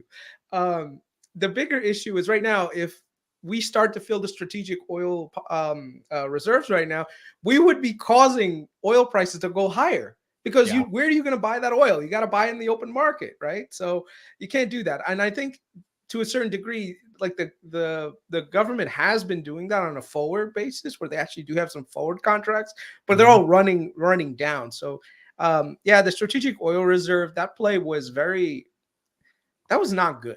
You're better off going to OPEC and saying, look, you need to raise production a little bit. We will keep our oil production muted, or at least we will try to keep a lid on our guys so that this way our guys don't overproduce and your guys end up losing money that way. So there's a lot of this is negotiating in the background with OPEC and getting something done. Trump and Team Trump was really good at doing that, where they would literally be like, hey, listen, you want help against the Houthis? Help me out with oil. You know what I mean? So these are the kinds of background geopolitical things that tend to move markets in a certain way. So yeah, but right. Yeah, go ahead. Sorry. I was going to say, okay, so that's a good update on oil and where we're seeing that eventually hopefully come back down to that $75 level. Unemployment. So you shared Bostic's comments yesterday on Twitter. I think he was pretty reasonable with what he was saying. Do you believe that unemployment will tick up by the end of the year and induce a rate cut? Or do you think the market's going to be so tight until at least 2024 that if the cut will come, it won't be because of higher unemployment? Well, I think over time, we're definitely going to see a weakening jobs market. And there's a couple of reasons for that. And it's very simple. I mean, the impacts of higher rates eventually will impact companies and their timelines on when they can spend money and how they can spend money. So, if you go back 2 years ago, 3 years ago, you could borrow money pretty cheaply. And if you could borrow money cheaply, that means that you can do more things. You can build more factories. You can buy more goods and services, right? Right now, the cost of capital is much higher, right? The thing is that cost of capital being much higher, you're not going to feel it right away. It's going to come, but it's going to come after a while. So it's like think about all the startups right now that raised capital in 2001 and 2020 and 2021. I mean, that's like right. Some of them are running out of runway right now, right? Yep. So the thing is, 2 years ago, they could have gone into the debt markets, borrowed some money. Right now, they can't. No one's going to lend them any money. So what happens? They have to do layoffs, right? They have to consolidate. They have to sell themselves to some bigger players. So a lot of these things are not going to happen instantaneously. Like money just doesn't leave your bank account. It's slow and it's progressive. And over time, those things are going to cut back. So right now you can see that VCs are not really putting in a lot of money. So a lot of startups are kind of just like, hey, you know what? We're running out of money. We shouldn't be in the market so much. With the exception of probably AI. I think right now we're starting to see the impacts of that. So there is some carnage in the tech sector, believe it or not, especially in the startup world, where a lot of startups are pretty much they have one foot in the grave right now. And so a lot of those things are going to come to a head. The other problem is when it comes down to businesses that issued debt 5 years ago, corporate debt is not like a mortgage where you can always get like really long-term rates. Sometimes you can, but most of the time, most companies have usually 5-year out debt, sometimes 6, maybe 10, but rarely do you see like 30-year out debt. Like the amount of money that they would have to pay for 30-year out debt is crazy. I mean, some companies are able to do it. Most companies, they usually do corporate debt for 5 to 10 years. The problem is now a lot of that debt is starting to come due. And the thing is, companies, they don't pay back debt. That's not how the markets work. They arbitrage between the price of debt that they have to pay and their margins. The problem is now, if you have to refinance at a higher rate, that's going to compress your margins a lot. And so you're going to have to make up that difference somewhere. Now, where are you going to do it? Well, one, you're going to cut back on additional spending. You're going to cut back on employees. You're going to cut back on office space. These are the kinds of things that are going to negatively impact the economy. So the longer we stay in a higher rate environment, the worse off the economy theoretically should get. But the economy hasn't gotten worse yet. Or are you saying it's masquerading as not necessarily? Yet. Well, I mean, we sort of got lucky a little bit with the AI wave. Yep. where the optimism around AI really brought a lot of money back into the market. And the thing is, like, even though it brought the money to AI players, you know, the way that the market traditionally works is that because of the way that things are, you have these cascading effects downstream that tend to happen. So as an example, let's say right now Nvidia goes up super high. That means that all these employees now they're millionaires, right? And now if all these people are millionaires, Bugatti sales go up, right? So even though technically speaking, the AI wave had nothing to do with Bugatti sales numbers went up, right? Yeah. Because people got into the AI thing. So that's what's happening. The other problem is the economy. People's 401ks are doing really well. Your retirements are Schwab stacked. has You're making money, 9.2 trillion in assets right? now. Money markets are doing really well. So all the money that people are getting right now from even just holding on to cash, it's amazing. So what does that mean? That means that people are out there and spending money, right? So we're seeing kind of a weird situation where we're having like a bifurcated market where the people who have excess cash are just going through it and spending money, keeping inflation high. And the people that are really feeling it are the people at the bottom who are And ironically, the basically, inflation's hurting them more if the people at the yeah, top are spending, because inflation's a tax on people. yeah. So like right now, and I think of this sometimes in the view of like a person who has housing versus a person who doesn't. Think about it this way: like your mom and dad, you have a 3 point something percent mortgage, maybe less, 3.2, I right? think. Yeah. So the thing is, your mom and dad, if their wages increase by 3%, 4%, all of that additional money means that they have more disposable income next year than they did last year. But the thing is, their fixed cost haven't gone up as much because they have a fixed mortgage rate, right? Now the thing is, the longer that you keep these expectations that inflation is going to stay high, the longer unions are going to be able to demand more money. They're going to be able to demand higher increases. And now you're going to keep inflation that high for a long period of time, because what's happening is inflation expectations are going to be kind of built into the situation. So right now I have a contract where I am guaranteed raises until 2027 of 3.5% every year. No matter what, I get 3.5%. Now, it's good for me in terms of wages because it's tied to current inflation, which is like, it's like a 2% inflation, which means that I'm getting a 1% bump. But let's say tomorrow, inflation goes down to 1%. That means that it's still excess benefit to me. Now, the thing is, my employer would never have given me guaranteed 3.25 raises for the next 3-4 years if it were not for this inflation, right? Because right now I can go and say, look, inflation's high. You're gonna have to pay me more, right?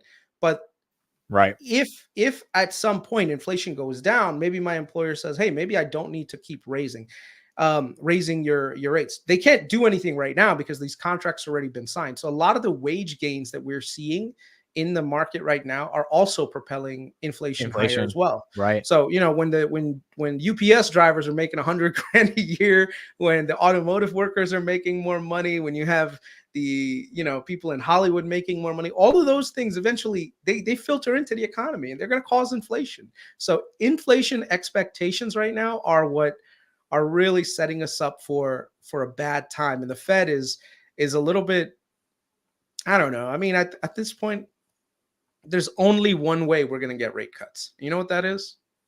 What is that way? Recession. Oh boy. And hopefully, dude, I've been thinking you're right about this because, like, again, things have been too good for too long. And like, maybe that we do need to see some pain, and a recession is not a correction. A recession is much worse. Do you think we can avoid that recession for like a year so that we can all make our money and then leave at the end of 2024? I mean, if you think about it, recessions are what? Typically 12 months, maybe 16, I think 12 to 16 months, right? So it's nothing that's unusual. I think we could have gotten a recession last year. It just got pushed back. And so a lot of people right now are saying, oh, you know what, everything is hunky-dory. And I don't know if everything is going to be hunky-dory. I just can't say 100%. But I do know that the way that you want to position yourself during a recession is you kind of want to be a little bit risk off. You want to be in more things that are recession resistant, things that are okay. So give me some alpha here. What stocks are you looking at, or sectors? We can do like the last 10 minutes on this that you think people should be looking at a little bit more carefully given the volatility we've seen over the past couple weeks? I mean, if you think about it, Verizon was a great play, right? Even in October. So a lot of people, they looked at, so we had that debate, if you remember, in October, Tesla versus Verizon. Now, if you remember that, I think no, it was actually was in December when we were talking about year-end companies that we want to be in, right? Yeah. Now the thing is, even though Verizon is technically a dino cap, remember we had that joke about Verizon being a dino cap. Dino caps do really well during times like this. Now, what does that mean? They do well. That means that they just don't go down as much as your traditional big players like, let's say, Tesla. So do me a favor, hit a comparison for Verizon and Tesla on here, and this is go up. Or I don't know if you know how to do a comparison. No, I do, but Google hides it so many times. It's weird. Like, okay, so go up. Up. It's usually supposed to be like right. These motherfuckers hide. I'm gonna give you some great things. So go back to your window. Look, try this. Okay, this will be very interesting, and I'm sure that go to tradingview.com. Oh, you're gonna take me to TradingView? Yeah. Okay. Okay, so let's say you want to chart the difference between two different securities, right? No, you don't have to do a script. You just put right there in the search bar, type this in VZ / and then just put Tesla, TSLY or TSLA. Yeah, there you go. And just click on the thing or enter, hit enter. Oh, wow. Okay. That's really cool. So what you're going to see now is the difference between two different securities. Do me a favor, hit the line and give it dark mode. Where is dark mode? It should be at the top to the left, and no, all the way up, higher, right there, and just right there, dark mode. Okay, and instead of doing the bar graphs, just do a line. So top right. No. Indicators right next to indicators. Got you. Not right next to that. So there's an icon right there. There you go. Now put it on line. There you go. So one of the things that you'll see here is that during some periods, you kind of want to be in certain sectors while you're avoiding others. I by the way, you should get TradingView Premium. It actually does help with your charting. So you can see here that for the longest time, Verizon underperformed Tesla, right?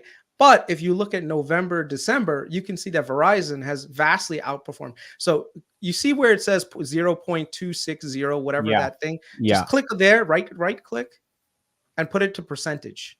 So right click, and instead of regular, put percentage. 39. There you go. So think about that, 40% higher in Verizon than Tesla. Now, what does that mean? That means that technically speaking, you could have shorted Tesla and gone long Verizon, you would be up 40%, right? Yeah. You know, since that, well, the time frame that you're looking at may be a little bit off. But the point is, this is how sometimes the market is, where sometimes you want to be more in growth and sometimes you want to be more in value. Right? Right now is the time where you want to be a little bit more in value because growth is slowing down significantly. I told you the higher interest rates are going to negatively impact a lot of companies and a lot of businesses that require consumer finance because consumers are not going to have as much money. And then on top of it, Tesla has a lot of issues with EV demand falling down. So what are your thoughts on Tesla as well? Give me some of the updated thoughts on that. Do you think that this thing, I mean, you were right on the Verizon Tesla trade, so that is correct. And you were also right on the exact price target on Tesla, almost on the dot. I mean, basically on the dot. Yes. I mean, I'd love to take credit for it, but I can't. The reason why is because that was a pie in the sky shot at 150. There's no 100% set target. Most people that set a target, they're setting 12-month price target. So just because it got to my price target within 3 months doesn't mean that I'm a genius by any means. And by the way, it could go even lower than this, or it could go higher. I just well. So here's my question now. When it was at 250, you said 150, and I'm not gonna lie, a lot of people laughed, right? Because I mean, on the podcast, Finance Junkies, all of us were kind of like 150, Kris, really? Now that it's at here, objectively, where do you think this thing goes? Do you think the bad news is baked in? I could tell you the direction that it's going. I can't tell you. Yeah, that's what I mean. Where it's going to. The direction is still further down.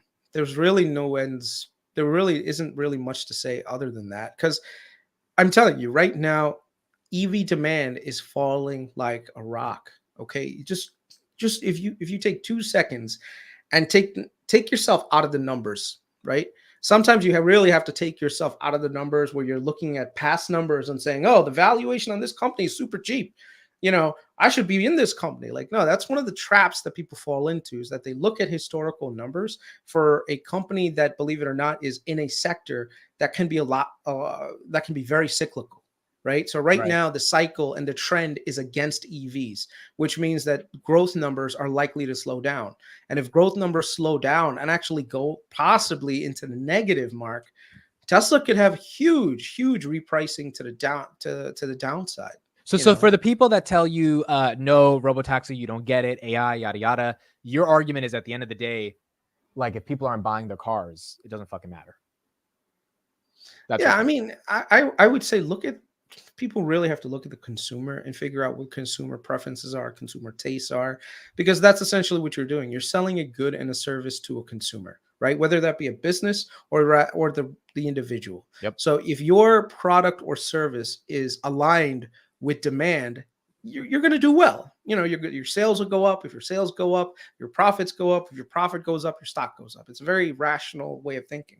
On the other hand, it's the opposite. If you're in the opposite direction, if the demand for your goods and services are falling off, that means you're going to have less sales, which means you're going to have less profits, which means your stock will go down. I mean, it's pretty logical to me, you know. And do you think the reason do you think the reason EV demand is falling is because they're expensive, or quite literally people like their gas guzzling vehicles more than EVs? I mean, okay, so there's and put in the chat as well. Why do you guys think, if you don't have an EV, why don't you have an EV right now? Put it in the chat. So there's a couple of major downsides to EVs that the technology has to get over. And if they don't get over it, you know, in a short period of time, I think a lot of people, it's really going to take a lot of people to get back into it. So here are some really, really big downsides to EVs. Okay. Number one, the cost of EVs, even with the subsidies, depending on which ones you're looking at, are super high. Okay. During a time when we did have this crunch on auto inventory, Tesla was able to command some really high prices. So they got a lot of great margins, right? The problem now that people are running into, especially with EVs, and believe it or not, it's automotive in general is weakening. So it's not just, oh my God, EVs are the problem. No, like, automotive sales are down. If you go around right now to any dealership, they'll tell you, like, automotive sales in general are actually slowing down significantly. And a lot of reasons for that is because financing is expensive. My dad, who just bought a Honda, he had to go to 7 dealerships before he finally got a somewhat reasonable price, because they kept price gouging him, right? Yeah. So right now we're starting to see some weakening in the automotive sales, but then EVs are really, really bad. The other thing is, I'm glad you said that, EVs, people still have range anxiety, where, you know, they look at their thing and the last thing they want to do is be stuck in a road or somewhere and they can't move their car. So I have a friend, chief of radiology, the guy had an EV, and I don't know if you remember, about a year ago or 2 years ago, the George Washington Bridge, how everyone got stuck during the summer, like on the George, because there was like a huge traffic jam or something. Do you know one of the reasons why they had such a big problem on the GW that day? Because the EV couldn't move off of. Well, this is what happened. The gas car that originally caused the issue, that was fine. That got moved. But then all these people running their air conditioners, sitting in their EVs, and when it ran out, what are you gonna do? You can't even go to like the gas station, grab a couple of gallons of oil, of gas, put it in the car, and boom, you're ready to go. Like, you know, there's no jumping an EV. You know what I mean? They need to figure that out, dude. We should have something like that. We should have something. You know, I mean, I'm sure that there is like a Tesla mobile fleet and all that stuff, but these are the dynamics that people don't necessarily realize about EVs. The other thing is the cold. These EVs, they say 300 miles, but in the cold, it's probably closer to 200. So the unpredictable nature, depending on where you live, may not be there. So people may look at it in California and say, you know what, the weather is over 70 degrees and it works. But I'm sure that people in, let's say, some of the other parts of the country, they may not feel as comfortable with that. So that's the other thing. And, what do you feel? And I want to get to some more stocks that you think. I know Verizon was one of them. Do you still think Verizon's a decent buy right now? Or I don't think so. I think it's so fine, but there's not a lot of return. I mean, unless you're looking for that nice 6%, 6.5% dividend, which is good, and they're going to be able to maintain their dividend. That was even stupid that some people question it. But let me just say a couple of things about the EVs really quickly, and then I'll put it out. Go ahead. You got it. The other problem with EVs is the cost to repair these things. I know some people are talking like, oh, Kris is out of depth. It's fine. Like, I get it, man. Like, you have your opinions on it. I have mine. Not a problem. EVs are very costly to repair. So a lot of insurance companies, they won't even insure certain cars. Why? Because the minute they get into an accident, they just consider it a total loss, and now they have to pay up all this money for it. So getting insurance on an EV is negating any of the maintenance savings that people are talking about. So if you get like, let's say, oil changes, oh my God, you don't have to get oil changes on an EV. Yeah, but if your damn insurance is twice as much as a gas car, that's kind of like throwing that equation out the window. Right. Yeah. So a lot of savings for EVs may not necessarily pan out from that. So getting insurance is rough, and there's just a general disinterest by a lot of people in the. Well, I think you're right on this, because even though I know some people in the chat are saying that this is FUD, I think like 95% of the chat doesn't have an EV.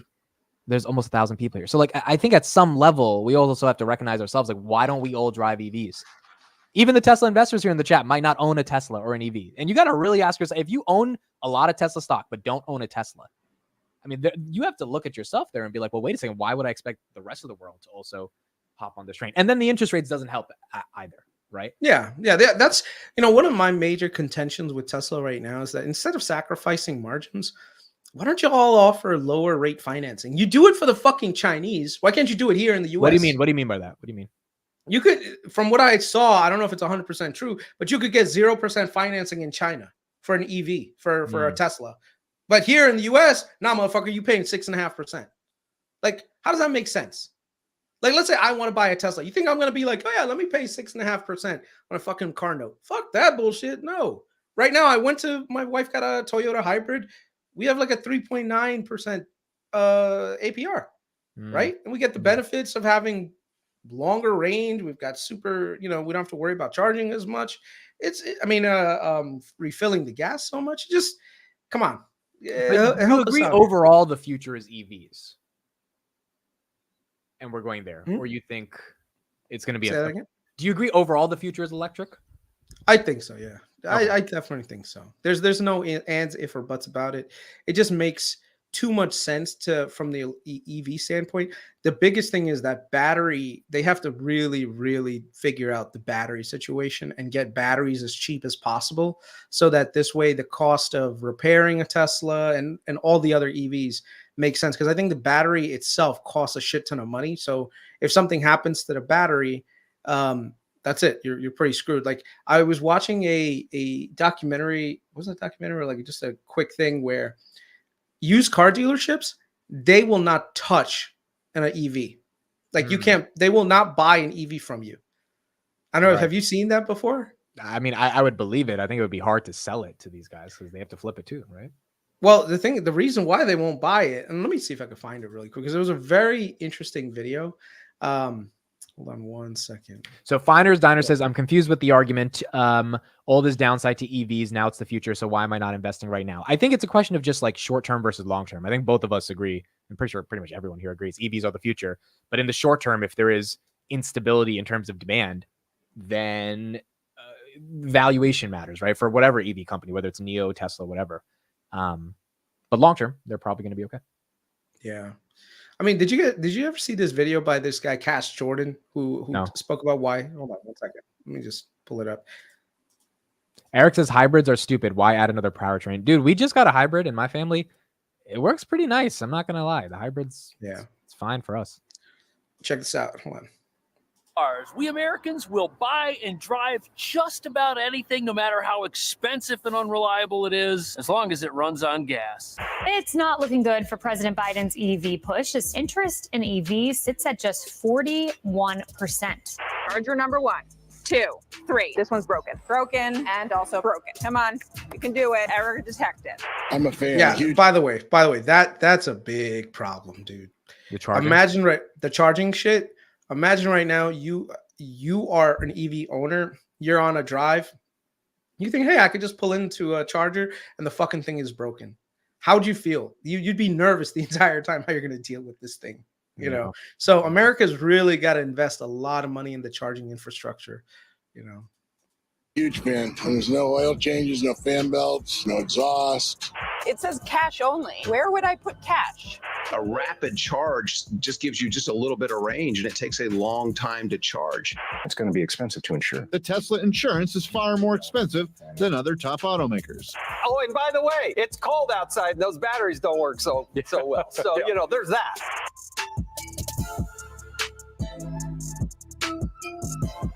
America's.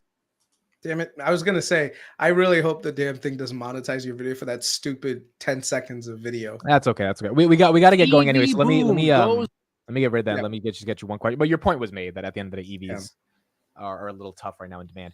Okay. So last question, Alpha. What's a stock or a sector that you think people should look at a little bit? I think just avoid everything right now, man. Just chill.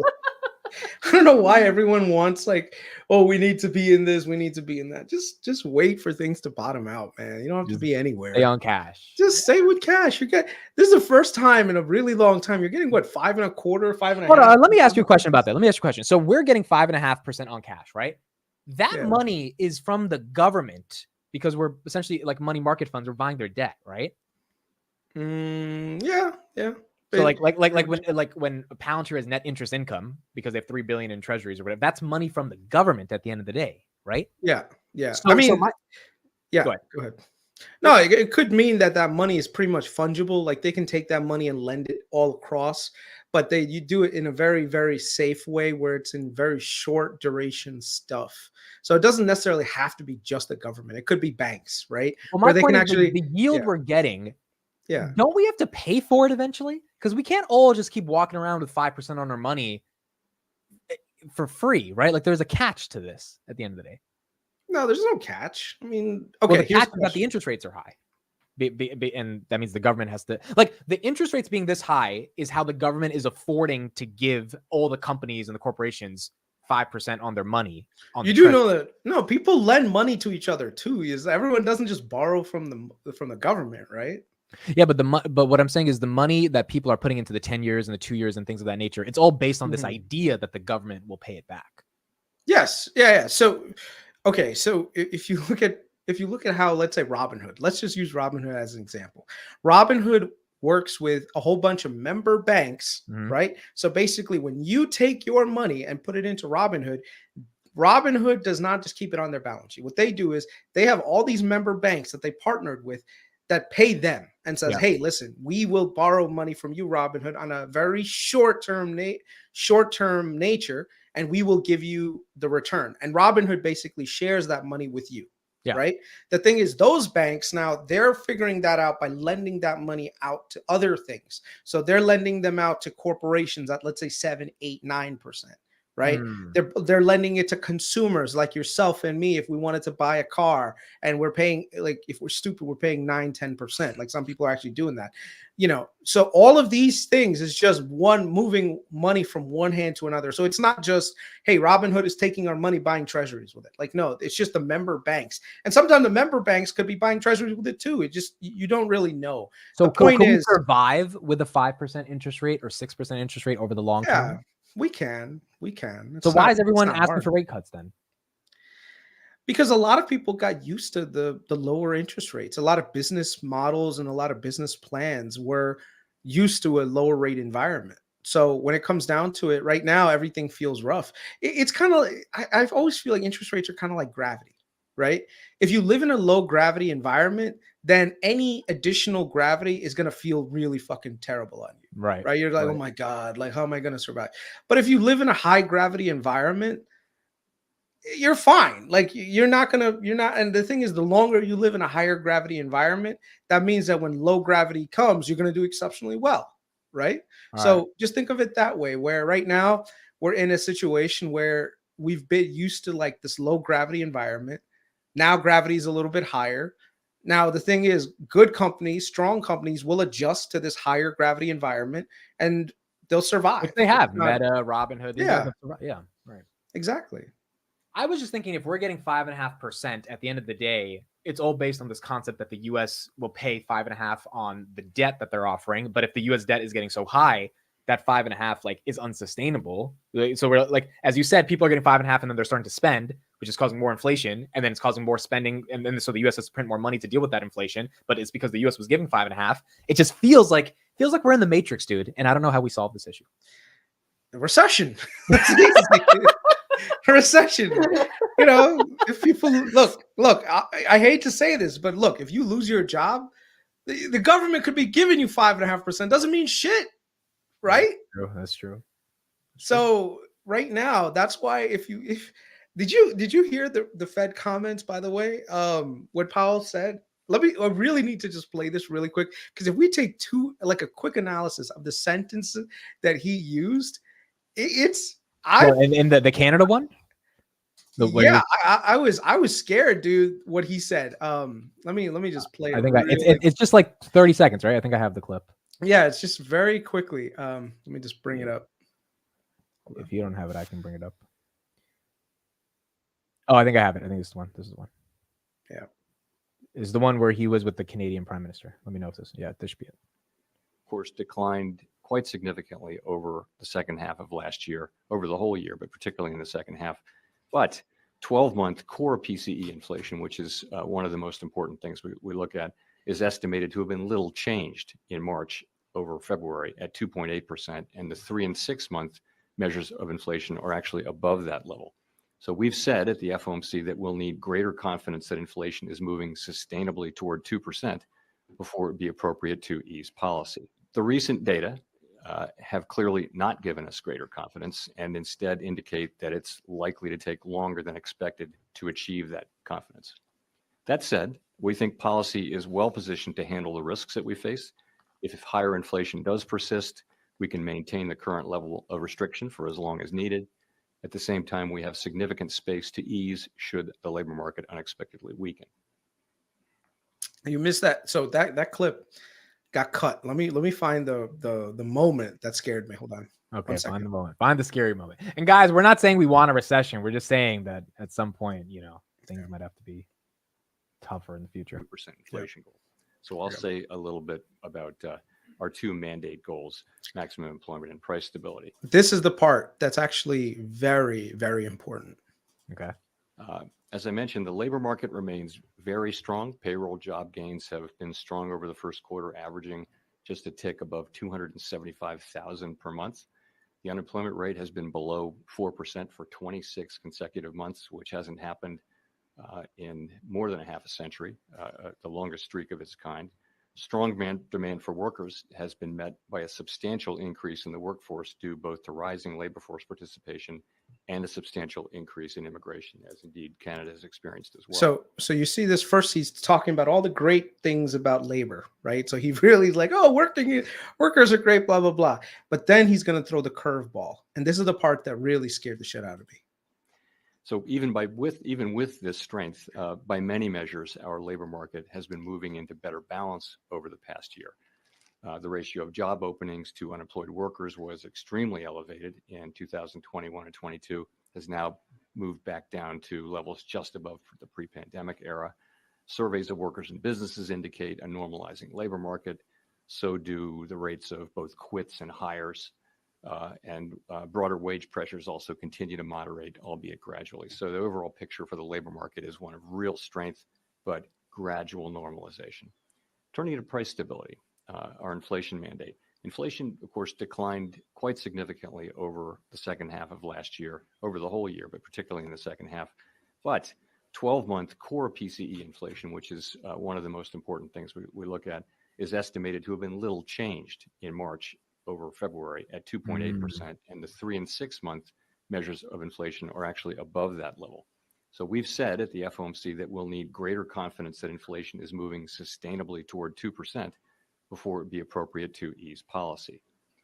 We took that cautious approach and sought that greater confidence so as not to overreact to the string of low inflation readings that we had in the second half of last year. The recent data have clearly not given us greater confidence and instead indicate that it's likely to take longer than expected to achieve that confidence. That said, we think policy is well positioned to handle the risks that we face. If higher inflation does persist, we can maintain the current level of restriction for as long as needed. At the same time, we have significant space to ease should the labor market unexpectedly weaken. See, right there, you heard that comment right there? We have space We to have ease. Yeah. we have space to ease should the labor market weaken. That is his way of saying we want a lower fucking labor market because we've got room to ease. You hear it clear as fucking day now. Well, he's been saying this for a while that he wants unemployment. No. This right here was the clearest indicator where he's trying to just say, look, we want less people to fucking have a job. Because if less people have a job, it gives us that fucking opportunity to start cutting. Yeah. You see it, like you hear it with clarity now. That this is the part that scared the shit out of me. So the Fed right now is doing everything in its power to get businesses to fucking stop hiring. That's why Neil Kashkari just came out and said, hey, listen, you don't have to cut. It's going to be okay. Don't worry about it. We're fine. So now all these businesses are probably panicking because Powell just said in December, we're going to cut next year. Now, all of a sudden, hey, we're not going to cut until 2025. So all these businesses are like, holy shit, maybe I shouldn't hire as many people this year because I'm not going to get the rate that I wanted. Right. So they're sending that signal. And now, but here's the thing: if people lose their jobs and we have like a lot of unemployment, earnings won't be good for companies. Right? No, and which means that companies are going to lay people off, right? Yeah. So the thing is, his doctrine right now is if we engineer a short-term recession, it'll be good because that means that now we will get labor to be more in line with what the needs are, and that we will actually drag inflation down much quicker. So the Fed right now is in the process of engineering a mild recession, and if you look at the comments that I don't want to play one more video, but I'm gonna have to really quickly. I mean, we just saw it with Tesla too, dude. They just laid off. Jerome Powell must have been the happiest guy on the planet seeing Tesla lay off 14,000 people, dude. Yeah. Here is one more thing right here. Display this one. We've had a government, I'm talking about the U.S. now, that in 2000 we had an $8 trillion deficit. And today we have a $33 trillion deficit. So the deficit's grown by more than $1 trillion each year over the last 23 years. That is highly inflationary. The balance sheet of the Federal Reserve is highly inflationary. And so all these different measures are much more structural, much more difficult. So as a result of that, interest rates are going to remain higher. Opportunities for investors are going to be able to be very patient. You could do nothing and enjoy a positive return. All right. So are you expecting a hard landing or a soft landing in the United States, or you just can't project? We will not see a hard or a soft landing in 2024. The amount of fiscal stimulus that is just entering the economy, which is very inflationary.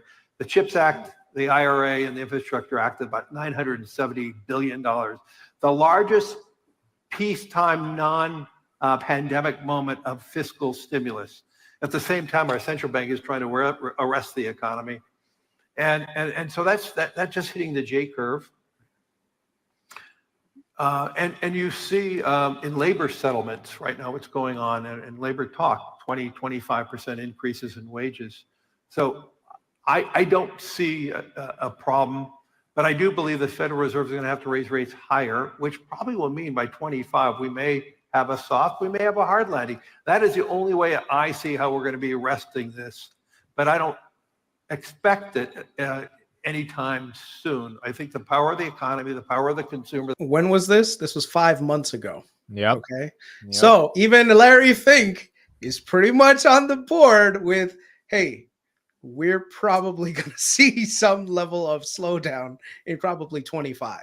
So I would say right now, 24. We need to make our profits and get the fuck out. That's what needs to happen. Well, I think we need to, I wouldn't say we need to make our profit and get out. I just say we need to temper our expectations in 24 and then lower them slightly in 25. And get the fuck out in 2025, dude. Because if we're still getting 4.5% in 2025 on cash, we can get the fuck out.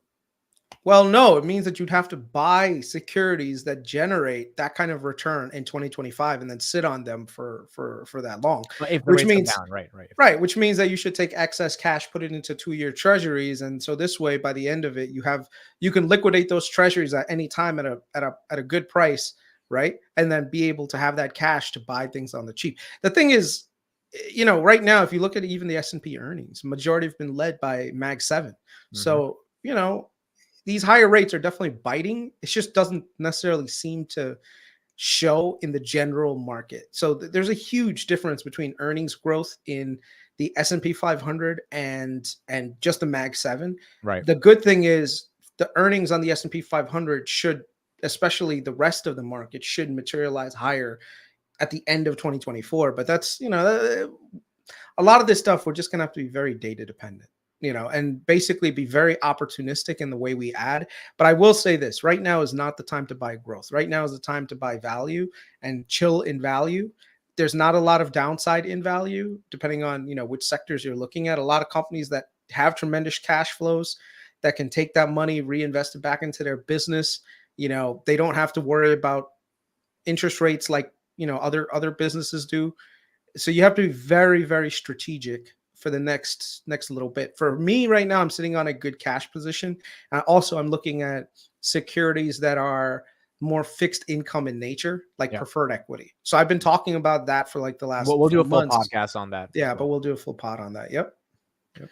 All right, Kris, thank you for being on for about an hour. I think you gave us like an hour of your time. Chris's Patreon, I'm putting in the chat. There's 800 people there. I know, Kris, you don't like to sell, but if you had to do a little 30-second pitch of why people should pay you $15 a month to get access to your Discord and your. You shouldn't. You really shouldn't. I mean, if people wanted to pay 15, why should they pay? What's the simple pitch? I mean, if you want some insight and basically, okay, I'll do the pitch for you. He writes like a fucking full. I mean, I'm going to share it right now. He has one of these posts. He writes. Do the one last week. The one that basically. Yeah. Return of Fear. Yeah.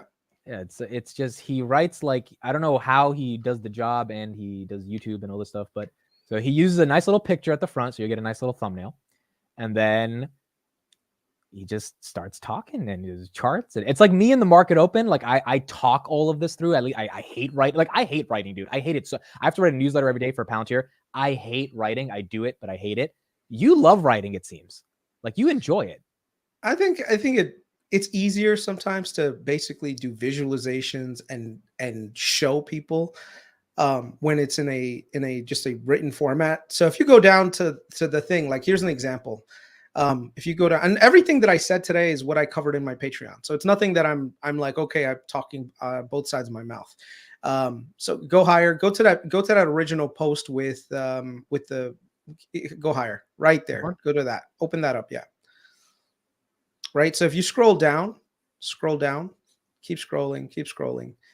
You see this visualization right here. I think this is a very important visualization that it's hard for me to explain to you on a personal level. Like, okay, yeah, let's talk about this. But no, I show you this chart. You can see here that the chart for the S&P 500, we've exceeded most of the expectation. This was the expectations in December for year-end targets for what is that thing called, for the S&P 500.